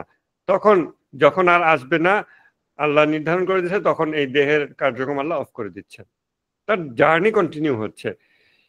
এইটা চিন্তা করে করে বছরের পর বছর এই রিয়ালিটিকে অ্যাকসেপ্ট করে যখন হৃদয় এই রিয়ালিটিতে আশ্বস্ত হবে, তখন সে এই বস্তু দেহের যে মৃত্যু যেটা, এটাতে সে ওই রকম হয়রান হবে না যে জাস্ট মরে যাব, বা ওই মৃত্যুটার প্রচন্ড ভয়, শুধু শুধু ওইটুকুর ভয়, এটা তখন তার হবে না। কারণ সে জানে যে এটা তো একসময় অফ করাই হবে, বাট এটা অফ হওয়াটা তো মূল ভয়ের ব্যাপার না। মূল ভয়ের ব্যাপার হচ্ছে এই বস্তুদের মধ্যে আমি আসতেছি, আবার ঘুমের সময় আমি বাতেনের জগতে ফিরে যাচ্ছি, আসতেছি ফিরে যাচ্ছি, কিন্তু আমি ওখানে কিছু অর্জন করতেছি না। একসময় আমি এখান থেকে আর অর্জন করতে পারতেছি না। তো এই বিষয়টা যদি সে তার হৃদয় আশ্বস্ত হইতে পারে, তখন সে মৃত্যুকে শুধু ওই মৃত্যু না দেখে সে প্রতিদিন মৃত্যু বরণ করতে পারে, প্রতিদিন সে জন্ম লাভ করতে পারে, প্রতিদিন সে নবজীবন লাভ করতে পারে। সাধারণত এই দৃষ্টিভঙ্গিগুলো যারা আধ্যাত্মিক যাত্রা করতে চায়, সেই মানুষগুলো এই দৃষ্টিভঙ্গি সম্পর্কে জানতে পারে এবং এই পথে অগ্রসর হয়। যারা তা অর্জন করতে চায় না, আল্লাহমুখী জীবন বা আল্লাহমুখী কামালতের দিকে যারা অগ্রসর হয় না, যারা গায়রুল্লাহমুখী কামালতের দিকে অগ্রসর হয়, অর্থাৎ আল্লাহ বিমুখী কামালতের দিকে যারা অগ্রসর হয়, তারা এই দৃষ্টিভঙ্গি গ্রহণ করতে পারে না। এটা দ্বারা হৃদয়কে আশ্বস্ত করা তো দূরের কথা, কিন্তু আরেফগণ এই দৃষ্টিভঙ্গিতে নিজেদের হৃদয়কে একসময় আশ্বস্ত করেন যে এই দেহের যেই দেহটা অফ হয়ে যাওয়া কার্যক্রম, এটাই যে শুধু মৃত্যু তা না, প্রতি সেকেন্ডে মৃত্যু। এটা হয়তো আমাদের প্রথমে এভাবে অর্জন হবে না। তাই আমরা কি করি, আমাদের লাইফের ইম্পর্টেন্ট পরিবর্তনগুলোর দিকে তাকাই, যে আমার এত বছর বয়সে আমার জীবনে একটা গুরুত্বপূর্ণ পরিবর্তন আছে, সো আমার আগের সেলফের মৃত্যু ঘটছে, and this is a new myself. কিন্তু এটাকে যদি আমরা আরো ছোট ছোট চেঞ্জগুলো দেখতে পাই, প্লাস ওই ছোট ছোট চেঞ্জগুলোকে আমি আখেরাতের সাপেক্ষে বা ঐশী মানদণ্ডে গুরুত্বপূর্ণ চেঞ্জ হিসেবে পরিবর্তন করতে পারি, তখন হয়তো আমি দেখবো যে না, এটা আমার সারা জীবনে গুরুত্বপূর্ণ পরিবর্তন, অর্থাৎ মৃত্যু হওয়া এবং নতুন জীবন লাভ করার মতো ব্যাপার, এটা 2-3 বার হয়েছে।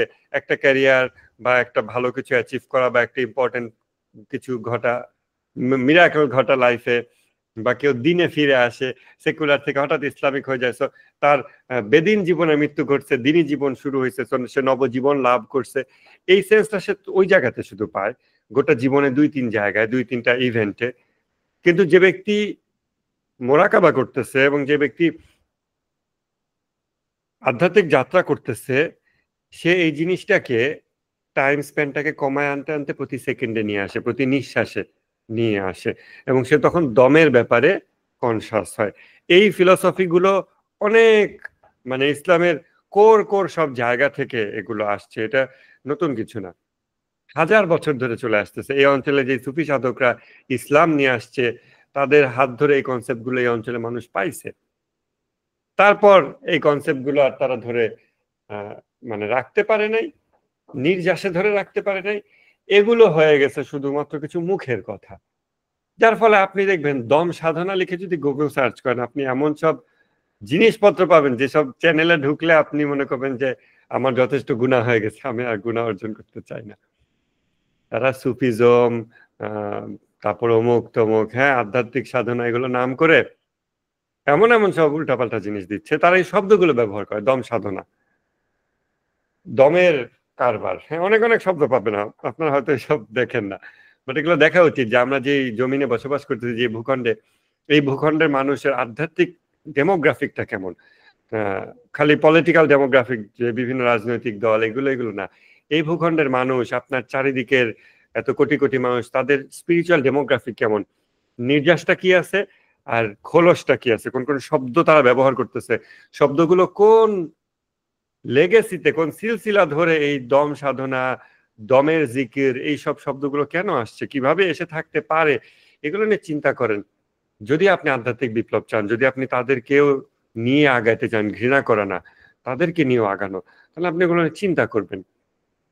এনিওয়েজ, তো তখন সে এই নিচু স্তরের অস্তিত্ব থেকে ট্রান্সফর্ম করে মালাকুতি অস্তিত্ব অর্জন করা, এই যে ইন্না লিল্লাহি ওয়া ইন্না ইলাইহি রাজিউন,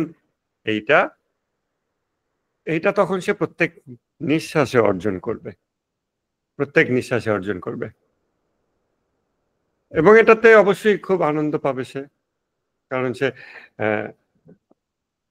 যেভাবে আমরা, যেমন আমরা গোসল করলে যেমন আমাদের শরীরটা ফ্রেশ লাগে, কারণ শরীরে অনেক ঘাম, অনেক ক্লান্তি জমা ছিল, গোসলের মাধ্যমে ওই পুরনো অবস্থাটাকে আমি ঝেড়ে ফেললাম, একদম আমি ফ্রেশ হয়ে উঠলাম। মানুষ একটা পানিতে ডুব দিয়ে উঠলে যেরকম ফ্রেশ হয়, বা ওই যে খ্রিস্টানদের যে ব্যাপটাইজ করে পানির মধ্যে চুপায় উঠায়, হ্যাঁ এটার একটা ব্যাপার।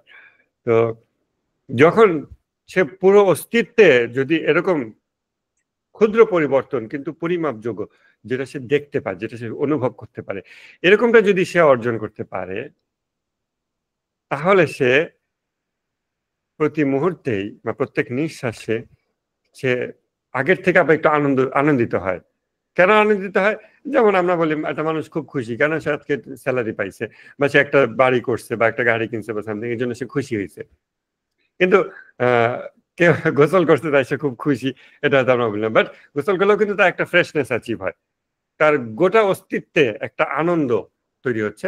খুব ঘর্মাক্ত ক্লান্ত ছিল, একটা পরিষ্কার পানিতে সে ডুব দিয়ে উঠলো, তার গোটা অস্তিত্বে একটা আনন্দ তৈরি হলো, একটা ভালো লাগা তৈরি হলো। কোনো বস্তুগত কিছু যে জড়ো হয়েছে তার কাছে তা না, সে ইনকাম করছে বা গাড়ি কিনছে বা সামথিং, এটা কিন্তু না, কিন্তু সে আনন্দিত হলো, তাই না? এখন মনে করেন এর পরের সেকেন্ডে সে আবার একটা গোসল করলো, বা আবার একটা পানিতে ডুব দিয়ে উঠলো, এটা আরো ফ্রেশনেস তৈরি হলো।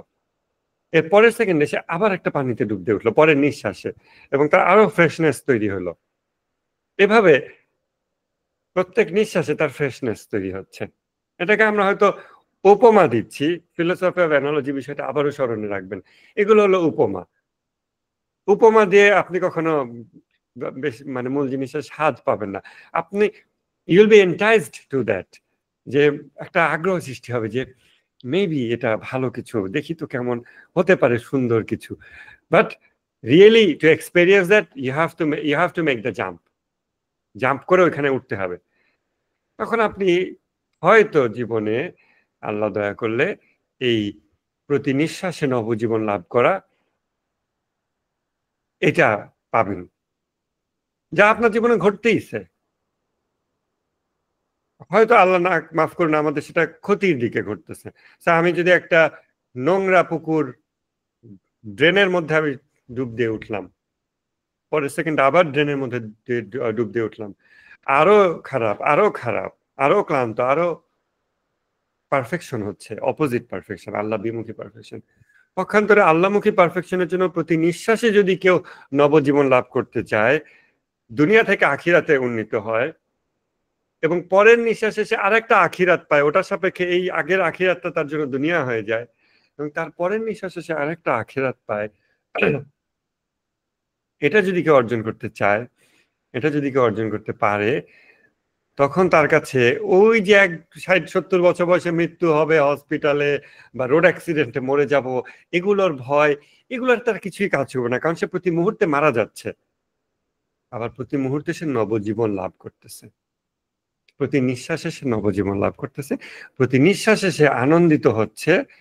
কিন্তু যদিও বাহ্যিকভাবে লোকে দেখতেছে না যে আনন্দের কোনো উপকরণ তো তার কাছে আসে নাই, আজকে কোনো নতুন টাকা পাইছে বা প্রত্যেক মিনিটে তো কেউ ইনকাম করে না, বা করলেও সেটা একবার স্যালারি পায়, হ্যাঁ, বা প্রতি মিনিটে তো কেউ নতুন বস্তু সামগ্রী কিনতেছে না, বস্তুগত জিনিস, কিন্তু সে আনন্দিত থাকতেছে। হয়তো এই আনন্দ লোকের চোখে ধরা নাও পড়তে পারে, সেটা আল্লাহর ইচ্ছা, কিন্তু সে আনন্দিত হয়। তখন এটা হলো এক্সটেসি, পরমানন্দ। তখন সে একটা আনন্দিত অবস্থার মধ্যে সে থাকে, সার্বক্ষণিক, যেটা অন্য মানুষদের চোখে সার্বক্ষণিক, কিন্তু সে দেখে আমি ডুব দিয়ে উঠছি, উঠে দাঁড়াইছি, বসছি, আবার ডুব দিয়ে উঠছি, আবার ফ্রেশ হয়েছি, কিছুক্ষণ পর আবার ফ্রেশ হয়েছি। সে এগুলোকে, এটা আপস এন্ড ডাউনস দেখতে পায়, যে এটা সিঁড়ির মতো ধাপে ধাপে, এক একটা ধাপে সে অবস্থান করে। কিন্তু অন্য মানুষের চোখে এত সূক্ষ্ম ধাপ সে দেখতে পায় না, সে দেখে ও তো খুব, সে আনন্দে আছে, সে সার্বক্ষণিক আনন্দে আছে, এরকম। ওইটা হলো পরমানন্দ। এটাকে ইরফানি ভোকাবুলারিতে বিভিন্ন শব্দে, বিভিন্ন ভাষায়, বিভিন্ন ধর্মে বিভিন্ন শব্দ দিয়ে এটাকে ব্যাখ্যা করে। ইংলিশে এক্সটাসি বলে, আরবিতে কিছু একটা আছে, আমার এই মুহূর্তে মনে করতেছে না। এই বিষয়টা এই বছরে আমরা ইমাম খোমেনির এই আলোচিত ষষ্ঠ হাদিস থেকে আমরা এটা নিতে পারি যে প্রত্যেক মানুষের ভিতরে এই নিচু অস্তিত্ব এবং উঁচু অস্তিত্ব থাকে, এমন ভাবে যে নিচু অস্তিত্ব হলো পরিবর্তনশীল জায়গা, যেখানে সে নিজেরকে ট্রেন আপ করে, এবং উঁচু অস্তিত্ব হচ্ছে তুলনামূলক স্থিতিশীল, কম পরিবর্তনশীল জায়গা, যেটা প্রত্যাবর্তনের জায়গা, যেখানে মানুষ রিটার্ন করে, যেটা রিলেটিভলি লঙ্গার অ্যাবোর্ড, বাসস্থান। এবং এই পরিবর্তনটা, এই রিটার্নিংটা বারবার ঘটে। আমরা এই রিটার্নিং এর টাইম স্প্যানকে কমায় আনতে আনতে আমরা আইডিয়ালি প্রতি নিঃশ্বাসে অন্তত দম ছাড়া আর দম নেওয়া, এই সাইকেলের মধ্যে আমরা এটাকে নিয়ে আসতে চাই, যে প্রত্যেক সাইকেলে তার সে আরো স্থিতিশীল হয়, সে আরো উন্নত অবস্থা প্রাপ্ত হয়।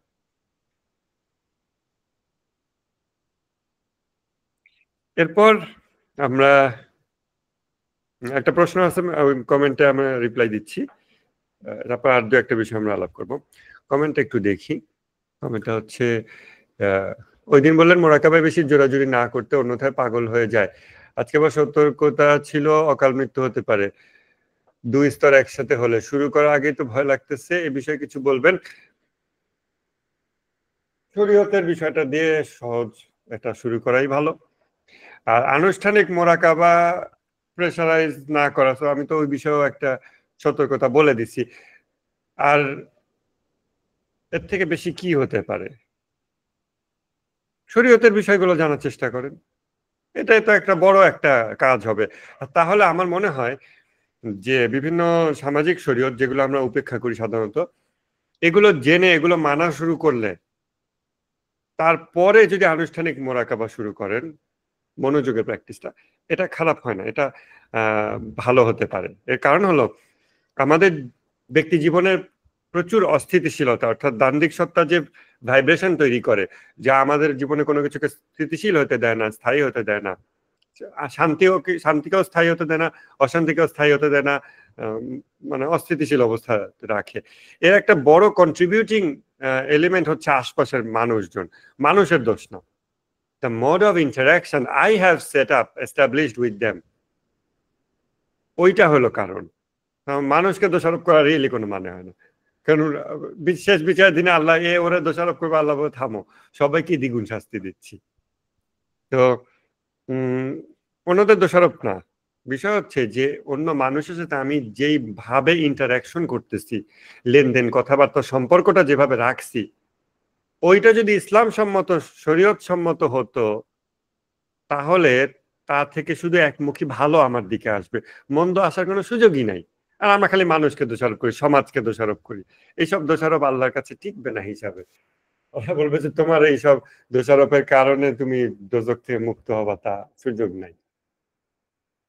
ওইগুলো আমাদের অস্থিতিশীল অবস্থাতে লার্জলি কন্ট্রিবিউট করে, এবং তারপর ওইগুলো আমাদের যখন ভিতরে স্থায়ী হয়ে যায়, তখন যেই মানুষ আমাকে অনেক ট্রাবল দিয়ে গেছে আমার লাইফে, ক্লোজ ফ্রেন্ড বা সামবডি এলস, সে আমার সব জীবন থেকে চলে গেছে, কিন্তু আমি তো ট্রাবলড হয়ে আছি, আমার ভিতরে স্থিতিশীলতা নাই, আমি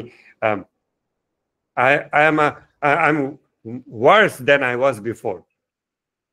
আমি আগে ভালো মানুষ ছিলাম, এখন এমন ফ্রেন্ড সার্কেল বা এমন ঘনিষ্ঠ মানুষজন, তারা আমার আর ভালো থাকতে দেয় নাই, এই দুনিয়া আমাকে ভালো থাকতে দেয় না, এইসব যে কথাবার্তা মানুষ বলে, তারপরে এটা আমার ভিতরে সে রেখে দিয়ে গেছে, এরকম হয়ে গেছে।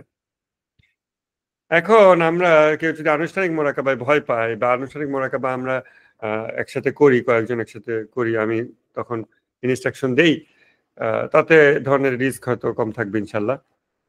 যদি ওটাতে ভয় লাগে, তাহলে সামাজিক শরীয়ত পালন করতে করতে একটা টার্গেট নেন 3 মাস 4 মাস, যেটা পালন করতে করতে আমি স্থিতিশীল অবস্থা অর্জন করব, রিলেটিভলি স্টেবল হব, এরকম একটা টার্গেট নেন।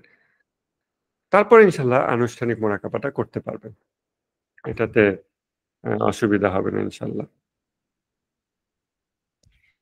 তো এরপরে আমরা 2-4টা বিষয় কন্টিনিউ করে আজকে আলাপটা শেষ করি।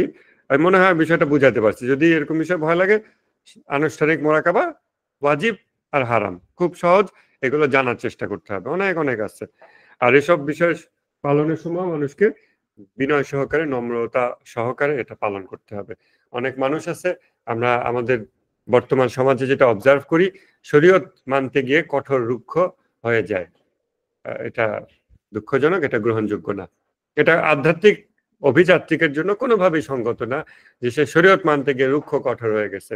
তাকে অবশ্যই বিনয় সহকারে, দয়ালুভাবে এটা পালন করতে হবে, কারণ সে একজন গুনাহগার সৃষ্টি। এরপর আমরা আর 2-1টা বিষয় একটু দেখে নেই, একটু সময় দেন, হয়ে গেল। মাওলা আলী আল ইসলামের হাদিসটা একটু পড়ে শোনায়, আমাদের আর বেশি সময় নাই, আমাদের আজকে আর 5 মিনিট, একটু 10টা থেকে 10টা 5 বা সামথিং নিতে হবে। আমরা মূল ক্লাস যেহেতু 45 দিকে শুরু করছিলাম সম্ভবত। মাওলা আলী আসলামের হাদিসটা একটু পড়ে শোনাই।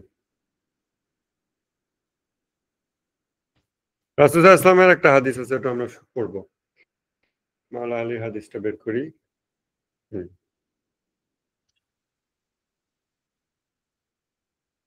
কোন এক ব্যক্তি, সে দুনিয়াকে তুচ্ছ তাচ্ছিল্য করতেছিল, এই দুনিয়া খারাপ বা এরকম। আমরা যে তখন অনেক সময় আমরা ধার্মিকতা রিয়া করতে গিয়ে এরকম দুনিয়াকে মন্দ বলি, নিজেকে ধার্মিক প্রমাণ করতে গিয়ে। কোন এক ব্যক্তি একবার মাওলা আলাইহিস সালাম খুতবা দেওয়াকালীন কোন এক ব্যক্তিকে বলতে শুনলেন যে সে দুনিয়াকে গালমন্দ করতেছে। মাওলা বললেন, নিশ্চয়ই এই দুনিয়া হচ্ছে সত্যের নিবাস সেই সব ব্যক্তিদের জন্য যারা এর সত্যবাদিতাকে অ্যাপ্রিসিয়েট করে, নিরাপত্তার একটা জায়গা, যারা এই দুনিয়াকে বুঝতে পারে। সম্পদের খনি তাদের জন্য যারা তা থেকে আহরণ করে,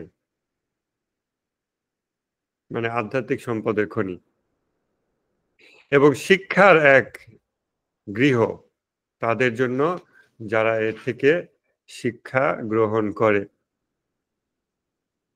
যারা আল্লাহকে ভালোবাসে তাদের ইবাদতের কেন্দ্র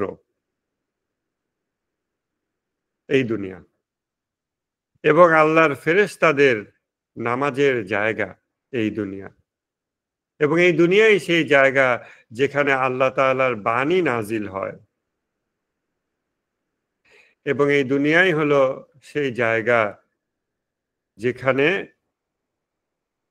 যারা আল্লাহর প্রতি নিষ্ঠাবান মুখলেস তারা যেখানে লেনদেন করে, তাদের মার্কেট, তাদের মার্কেট প্লেস। তারপরে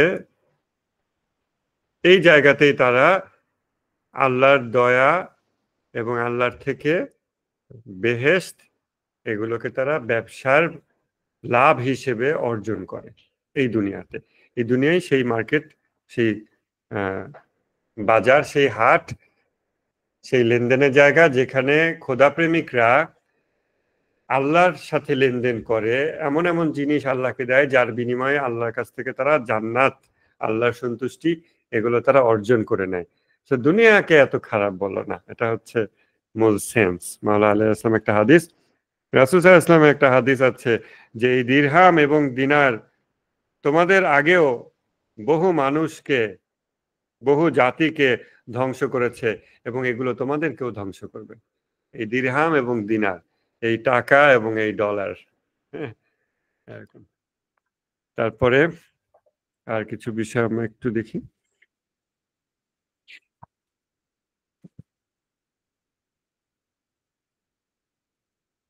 তো ইমাম সাদিক আলাইহিস সালামের হাদিস যে দুনিয়ার প্রতি ভালোবাসা সকল সীমা লঙ্ঘনের কারণ। এখন দুনিয়া বুঝতে আমরা কি বুঝবো, বুঝে নিতে হবে। এই ইরফান রিলেটেড বিষয়গুলোতে বা আখলাকি ক্লাসে, ইরফানি ক্লাসে একটা বিষয় হলো যে ভোকাবুলারি লিমিটেশন। একটা বাস্তবতা বোঝাতে গিয়ে এমন শব্দ ব্যবহার করতে হয় যেই শব্দের বলা যায় অপব্যবহারই সব দিকে আছে। হ্যাঁ, তা আপনি যে দুনিয়া খুব ভালো জায়গা, আমরা দুনিয়াকে ভালোবাসি এটা বলেন, তাহলে লোকে আবার ভুল বুঝবে, কারণ লোকে আবার দুনিয়া বলতে একটা কিছু বুঝে নিছে। আমরা দুনিয়াকে যে একটা নিউট্রাল জিনিস হিসেবে দেখবো, গাদা বা রাগ এটাকে একটা নিউট্রাল পাওয়ার, হিউম্যান পটেনশিয়াল, হিউম্যান ফ্যাকাল্টি হিসেবে দেখবো, দেখাবো, এটার সুযোগ কম। তখন আপনার অনেক বড় ক্লাস নিয়ে মানুষকে বোঝাতে হয়, এটা একটা অসুবিধা। আবার যারা এগুলো দীর্ঘদিন না ক্লাস করে হুট করে মাঝখান দিয়ে আসে, তারা আবার বলবে রাগের উপকারে আবার কি ক্লাস নিচ্ছে, চলে গেলাম। তারা চলে যাবে ক্লাস থেকে। তো আরেকটা বিষয় গত ক্লাসে আমরা গত বছর আলোচনা হয়েছিল যে কেন মানুষের দুনিয়া প্রেম তৈরি হয়, এটা উৎসটা কি। এটা এবছর অলরেডি আলোচনায় চলে আসছে যে যেহেতু মানুষের রক্ত মাংসের শরীর আছে এবং মাটি ও পানি দিয়ে মানুষ সৃষ্টি, শৈশব থেকে দুনিয়ার প্রতি তার অ্যাটাচমেন্ট তৈরি হয় যখন তার বাতেন হলো ঘুমন্ত। কারণ শরীয়ত তার উপর প্রযোজ্য না, তার আল্লাহকে চেনা বিষয়টা তার মধ্যে এখনো জাগ্রত হয়নি, সে এখনো সাবালেগ না, কিন্তু সে তো এই দেহটাকে মেনটেন করতেছে, তার নাফস এই দেহটাকে মেনটেন করতেছে, খায়, ঘুমায়, শরীরের যত্ন নেয়। সাবালেগ হওয়ার আগ পর্যন্ত তো মানুষ এটা করে, জন্মের পরেই বাচ্চারা খাওয়ার জন্য চিৎকার করে। যার ফলে এই দীর্ঘ 12-13 বছরের যেই প্র্যাকটিস, এই প্র্যাকটিস তার ভিতরে এই রক্ত মাংসের দেহের প্রতি একটা আকর্ষণ তৈরি করে। 12-13 বছরের প্র্যাকটিস, বুঝেন। এরপর আমরা কনসিয়াসলি এইটাকে, এই অ্যাটাচমেন্ট ভাঙতে হলে আবার কত বছর আমাদের প্র্যাকটিস করা লাগবে, বাট আমরা সেটা করতেছি না। তো যখন সে সাবালেগ হয় তখন তার দান্দিক সত্তা প্রকাশিত হয়, তখন তার ভিতরে যে আল্লাহর ফিতরাত আছে এবং সে যে আল্লাহমুখী এই বিষয়টা তার ভিতর জাগ্রত হয়, তখন তার ভিতরে দ্বন্দ্ব প্রস্ফুটিত হয়। সে তখন বোঝে যে আমার I want something beyond. Say just বস্তু সামগ্রী, খাওয়া দাওয়া এগুলো আসে পছন্দ করে না, সে অবস্তুগত বিষয়টা, সে আল্লাহকে চায়, সে ওই পারফেকশনের দিকে আগাতে চায়, সেইটার জন্য আল্লাহ তার শরীরকে এরকম প্রিপেয়ার করে দেন যে শরীরে নতুন কিছু বিষয় আল্লাহ দিচ্ছেন, যেন এগুলো ব্যবহার করে সে আল্লাহমুখী যাত্রাকে আরো উন্নত করতে পারে, আরো পারফেক্ট করতে পারে। তার পারফেকশনিস্ট যে জার্নি, ওই জার্নিতেই একটা ধাপে এসে হলো বেশ কিছু বিষয় প্রয়োজন হয় বলে আল্লাহ তাআলা আমাদের ভিতরে ফিজিক্যাল ম্যাচুরিটি দান করেন, যেটাকে আমরা সাবালক হওয়া বলি। সেটাকে মানুষ, বহুত মানুষই সেটাকে শুধুমাত্র ওই জৈবিক আনন্দের মধ্যে আটকায় রাখছে, অথচ এইটাকে যখন সুনিয়ন্ত্রিত করা হয় এই বিষয়গুলোকে, তখন তা মানুষের আধ্যাত্মিক যাত্রার পথে অনেক বেশি কার্যকর হয় আল্লাহমুখী যাত্রায়। তো এই ন্যাচারাল অ্যাটাচমেন্টটা ওই শৈশব থেকে চলে আসে। তারপর যদি কেউ সচেতন না হয়, পিতামাতা যদি সন্তানকে উপযুক্ত শিক্ষা না দেয় বা ইসলামিক শিক্ষার জন্য যেসব জায়গায় পাঠায় সেখানে গিয়েও সে যদি এই বাস্তবতা সম্পর্কে না জানে, সে তখন তার বয়স বাড়তে থাকে, 13, 14, 15, 16, 20, 25, 30, 35, 40 বাড়তে থাকে।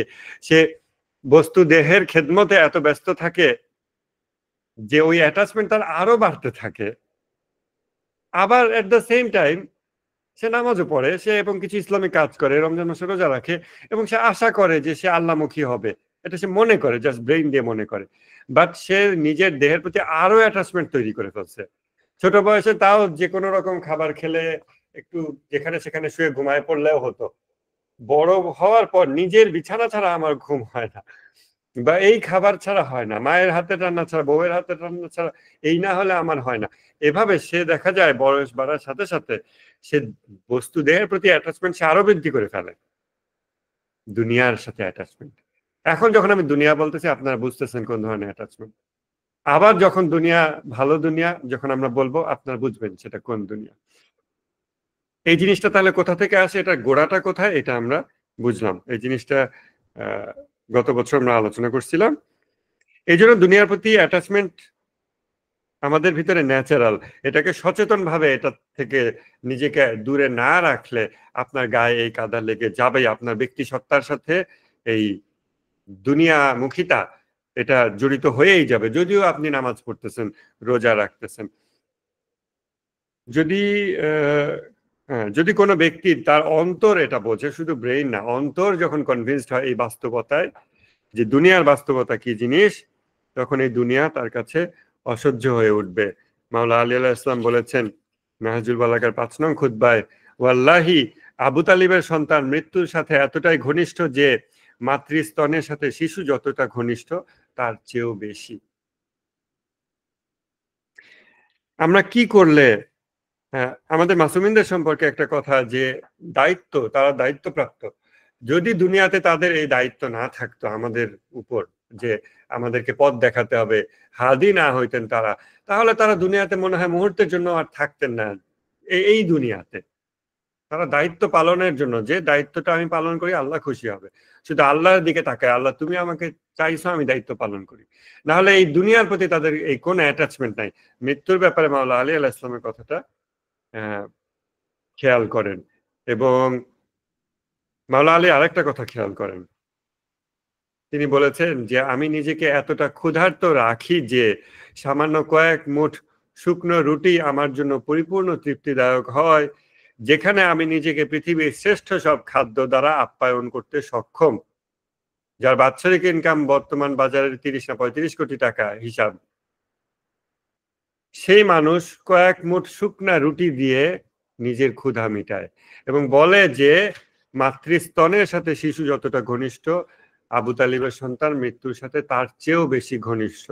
আর আমরা প্রতি নিঃশ্বাসে নবজীবন লাভ করা বা প্রতি নিঃশ্বাসে মৃত্যুবরণ করে নতুন জীবন পাওয়ার যে ফিলোসফিটা দেখলাম, এবং মাওলা আলীর ডেইলি লাইফস্টাইল সম্পর্কে আমরা যা জানলাম বা আগে থেকে জানি, এবং মৃত্যুর সাথে ঘনিষ্ঠতা বলতে যে হাদিসটা পড়লাম, এই সবগুলোকে একত্র করলে আমরা বুঝতে পারবো যে তাদের জীবন প্রতি মুহূর্তে নতুন নতুন জীবন, নতুন নতুন যাত্রা, এভরিথিং নিউ।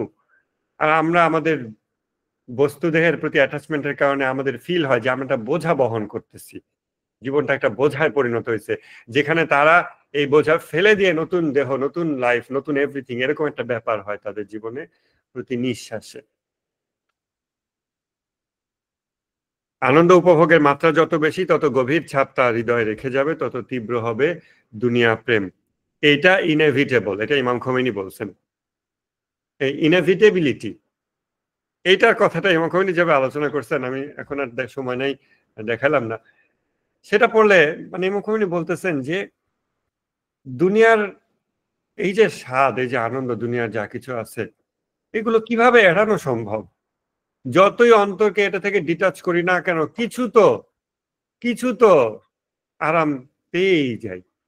যেমন সুস্বাদু খাবার, আপনি খাবার খেলে আপনার মন লাগাইতেছেন না এই খাবার প্রতি, পরের দিন যদি আপনাকে 1 বছর খালি শুকনা রুটি খেতে দেওয়া হয়, আপনার কোনো অভিযোগ থাকবে না, মেজাজ খিটখিটে হবে না, ভেরি গুড।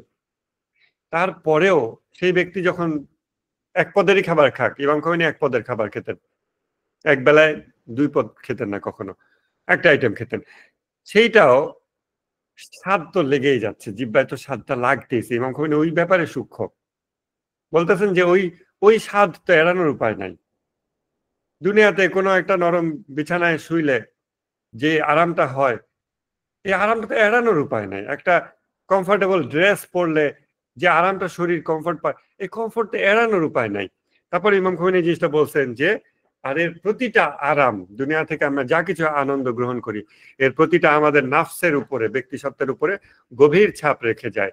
যত গভীর আরাম, যত বেশি আরাম, তত তীব্র হয় ওই ব্যক্তির দুনিয়া প্রেম, এবং তত এই দেহ থেকে সে বের হইতে পারে না, তত এই দেহ সে ছাড়তে চায় না।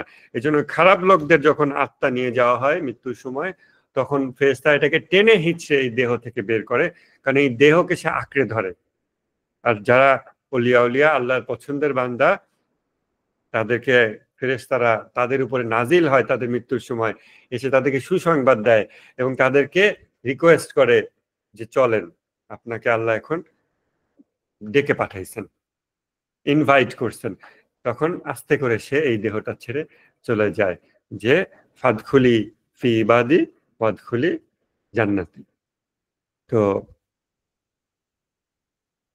এই অ্যাটাচমেন্ট দূর করার উপায় কি? যে আমাদের মৃত্যু এমন না হয় যে দেহ থেকে টেনে হিঁচড়ে আত্মাটাকে বের করে নিছিল, লাশটা দেখলেই বোঝা যায়, সেরকম যেন না হয়। সেটা করতে হলে আমাদের জোহদ বা কৃচ্ছ্র সাধনা, অ্যাসেটিজম জরুরি। তা না হলে আমাদের হৃদয় হলো, এই দুনিয়া আমাদের হৃদয়কে গ্রাস করতেই থাকবে, গ্রাস হতেই থাকবে। ইমাম খোমেনি একটা কথা বলছেন যেটা খুবই ইম্প্যাক্টফুল, নাড়া দেওয়ার মতো, সেটা হলো ওয়ার্শিপার্স অফ দ্য ফ্লেশ। আমাদের ব্যাপারে ইমাম খোমেনি বলতেছেন, যদিও বইয়ে পড়তে গেলে দেখবেন ইমাম খোমেনি নিজেকেই তিরস্কার করছেন, নিজের ব্যাপারে বলছেন, নিজেকে বলছেন, কিন্তু আমরা তো বুঝি যে এটা ইমাম খোমেনি যে বলছেন তার ক্ষেত্রে যেগুলো প্রযোজ্য না, এগুলো হলো আমাদের ক্ষেত্রে প্রযোজ্য।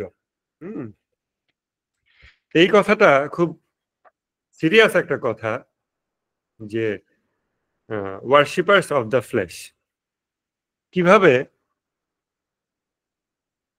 একজন মানুষ মাংসের পূজারী হয়ে যায়। মানে এই রক্ত মাংসের দেহের যা কিছু, এই রক্ত মাংসের আনন্দ, দৈহিক যত আনন্দ, এইটাই তার ইলাহ হয়ে যায়, এটা সে পূজা করে। হতে পারে সে নামাজ পড়ে, হতে পারে, এর সাথে এর কোনো ইয়ে নেই। কিভাবে আমরা নিজেদেরকে এই যে ওয়ার্শিপার্স অফ দ্য ফ্লেশ, এই দুর্ভাগ্যজনক দুর্দশাগ্রস্ত অবস্থা থেকে আমরা কিভাবে নিজেদেরকে উদ্ধার করব? এটা থেকে নিজেদেরকে উদ্ধার করার উপায় হলো শুরু করা মাত্র যে আমরা বস্তুগত আরামায়েশ কমায় ফেলব, এবং এই জায়গায় দয়া করে আমরা আত্মপ্রতারণা করব না কেউ। এই জায়গাতে আমরা বস্তুগত আরামায়েশকে মিনিমাম নিয়ে আসব। মাওলা আলী আলাইহিস সালাম বলছেন যে কয়েক মুঠ শুকনো রুটি আমার জন্য পরিপূর্ণ তৃপ্তিদায়ক হয়, আমি এত ক্ষুধার্ত রাখি নিজেকে, যেখানে আমি শ্রেষ্ঠ সব খাদ্য দিয়ে নিজেকে আপ্যায়ন করতে সক্ষম, ক্ষমতা থাকা সত্ত্বেও তার অপব্যবহার না করা, অনেক ব্যয় করে অনেক লাক্সারির সুযোগ আছে, পয়সা আছে, কিন্তু আমি তা করব না। আমরা একটু চেষ্টা করে দেখি পারি কিনা। যার বয়স যত কম তার পক্ষে এটা অর্জন করা তত সহজ, যত বয়স বাড়তে থাকে এই প্র্যাকটিস ছাড়া, জোহদের প্র্যাকটিস ছাড়া তত কঠিন হতে থাকে, তত সে আত্মপ্রতারণা করে, তত দেখবেন সে খাওয়া, ঘুম, আরাম এগুলোর জন্য কত অপযুক্তি, কত ব্যাখ্যা এগুলো সে নিয়ে আসে। এগুলো বাদ দিয়ে দেখেন 6 মাস মাটিতে ঘুমায় দেখেন তো আপনার মেজাজ ঠিক থাকে কিনা।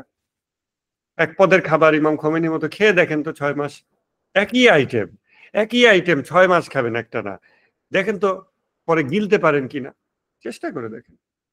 তাহলে বুঝবেন যে আমাদের এই আমরা যে কতটা ওয়ার্শিপার অফ দ্য ফ্লেশ হয়ে গেছি এটা আমরা বুঝতে পারবো। আমাদের শরীর, আমাদের সবাই মোটা হয়ে যাচ্ছে, চারিদিকে মানুষ খেতে খেতে নানান অপযুক্তি ব্যাখ্যা, এগুলো মোটা হয়ে যাচ্ছে। কেন একটা মানুষ অতিরিক্ত খেয়ে খেয়ে মোটা হচ্ছে? এক, সে অতিরিক্ত খাচ্ছে, অপচয় করতেছে, এটা সে দরিদ্রকে দিতে পারতো। দুই, সে নিজের দেহের মধ্যে এমন সুকারা অবস্থা প্রাপ্ত হয়ে গেছে, এমন ঘুমন্ত হয়ে গেছে, সে উঠতেই পারতেছে না। রমজান মাস তাকে আরো মোটা বানায় ফেলতেছে, কোরবানির ঈদ তাকে আরো মোটা বানায় ফেলতেছে। এগুলো কি মানুষের জীবন? এটা কেন আমরা করব নিজেদের জন্য? এভাবে তো আমাদের দেখতেও তো খারাপ লাগে নিজের কাছে, যে আমি কি শরীরকে আমি কি করে ফেলছি। যদি শরীরকে আমরা বাহ্যিকভাবে অন্তত ঠিক রাখি, তারপরেও খাবারের লোভ এগুলো তো অন্তরের একটা বিষয় থাকি। সেখানেও আমাদের এক পদের খাবার খাওয়ার চেষ্টা করা উচিত না। কোনো দাওয়াতে গেলে দেখবেন 1000টা পদ, কোনো একটা মানুষকে দাওয়াত করে 1000টা পদ, দাওয়াত নাই নিজেও 4-5 পদ ছাড়া না খেলে হয় না। কেন এই লাইফ স্টাইল? যে জিনিস 2 ঘন্টা পর পায়খানায় পরিণত হয়, যার দিকে মানুষ তাকাতে পর্যন্ত চায় না, সেটার জন্য এত পরিশ্রম, এত রান্না, মহিলাদেরকে রান্না করে পাঠায় রেখে ঘন্টার পর ঘন্টা ঘরমাক্ত বানায় দিয়ে এই রান্না করে সে রান্না করে, কেন? 5, 6, 7, 10টা পদ। পুরুষ মানুষ যত বয়স বাড়তে থাকে তত সে জিহ্বার দাস হইতে থাকে, বিয়ের পরে আরো বেশি জিহ্বার দাস হয়ে যায়। কেন এগুলো করবে? মরার পরে ওর বউ বাচ্চাকে লাথি দিয়ে কবরে ফালায় দিয়ে তারা আবার মজার মজার আইটেম খেতে থাকে, আর ও শেষ, ও কবরে চলে গেছে। এই জীবনগুলো আমাদের জন্য দুর্ভাগ্যজনক। আমরা একটা পরিবারে পুরুষ যদি লিড না দেয় আধ্যাত্মিক যাত্রায়, সে আরো হয়ে গেছে জিহ্বার পূজারী, সে আরো ওয়ার্শিপার অফ দ্য ফ্লেশ হয়ে গেছে। সে নারীকে কিভাবে নেতৃত্ব দেবে আধ্যাত্মিক যাত্রায়? সে এরকম হয়ে গেছে। এই জিনিসগুলো আমাদের খেয়াল করার বিষয়। আমরা যে মান্থলি ডিটক্স করি, ডিটক্সে এই বিষয়টা আমি চাই যে আমাদের এই বিষয়ে প্র্যাকটিস হোক। আপনারা সবাই চাইলে সেটা হবে, না হলে হবে না। ইনশাল্লাহ আমাদের আজকের ক্লাস এখানে শেষ হচ্ছে।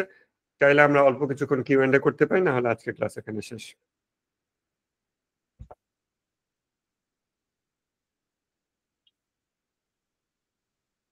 কোনো প্রশ্ন তো না থাকলে রেকর্ড অফ করতে পারেন, ওলি আমরা ক্লাসটা শেষ করব।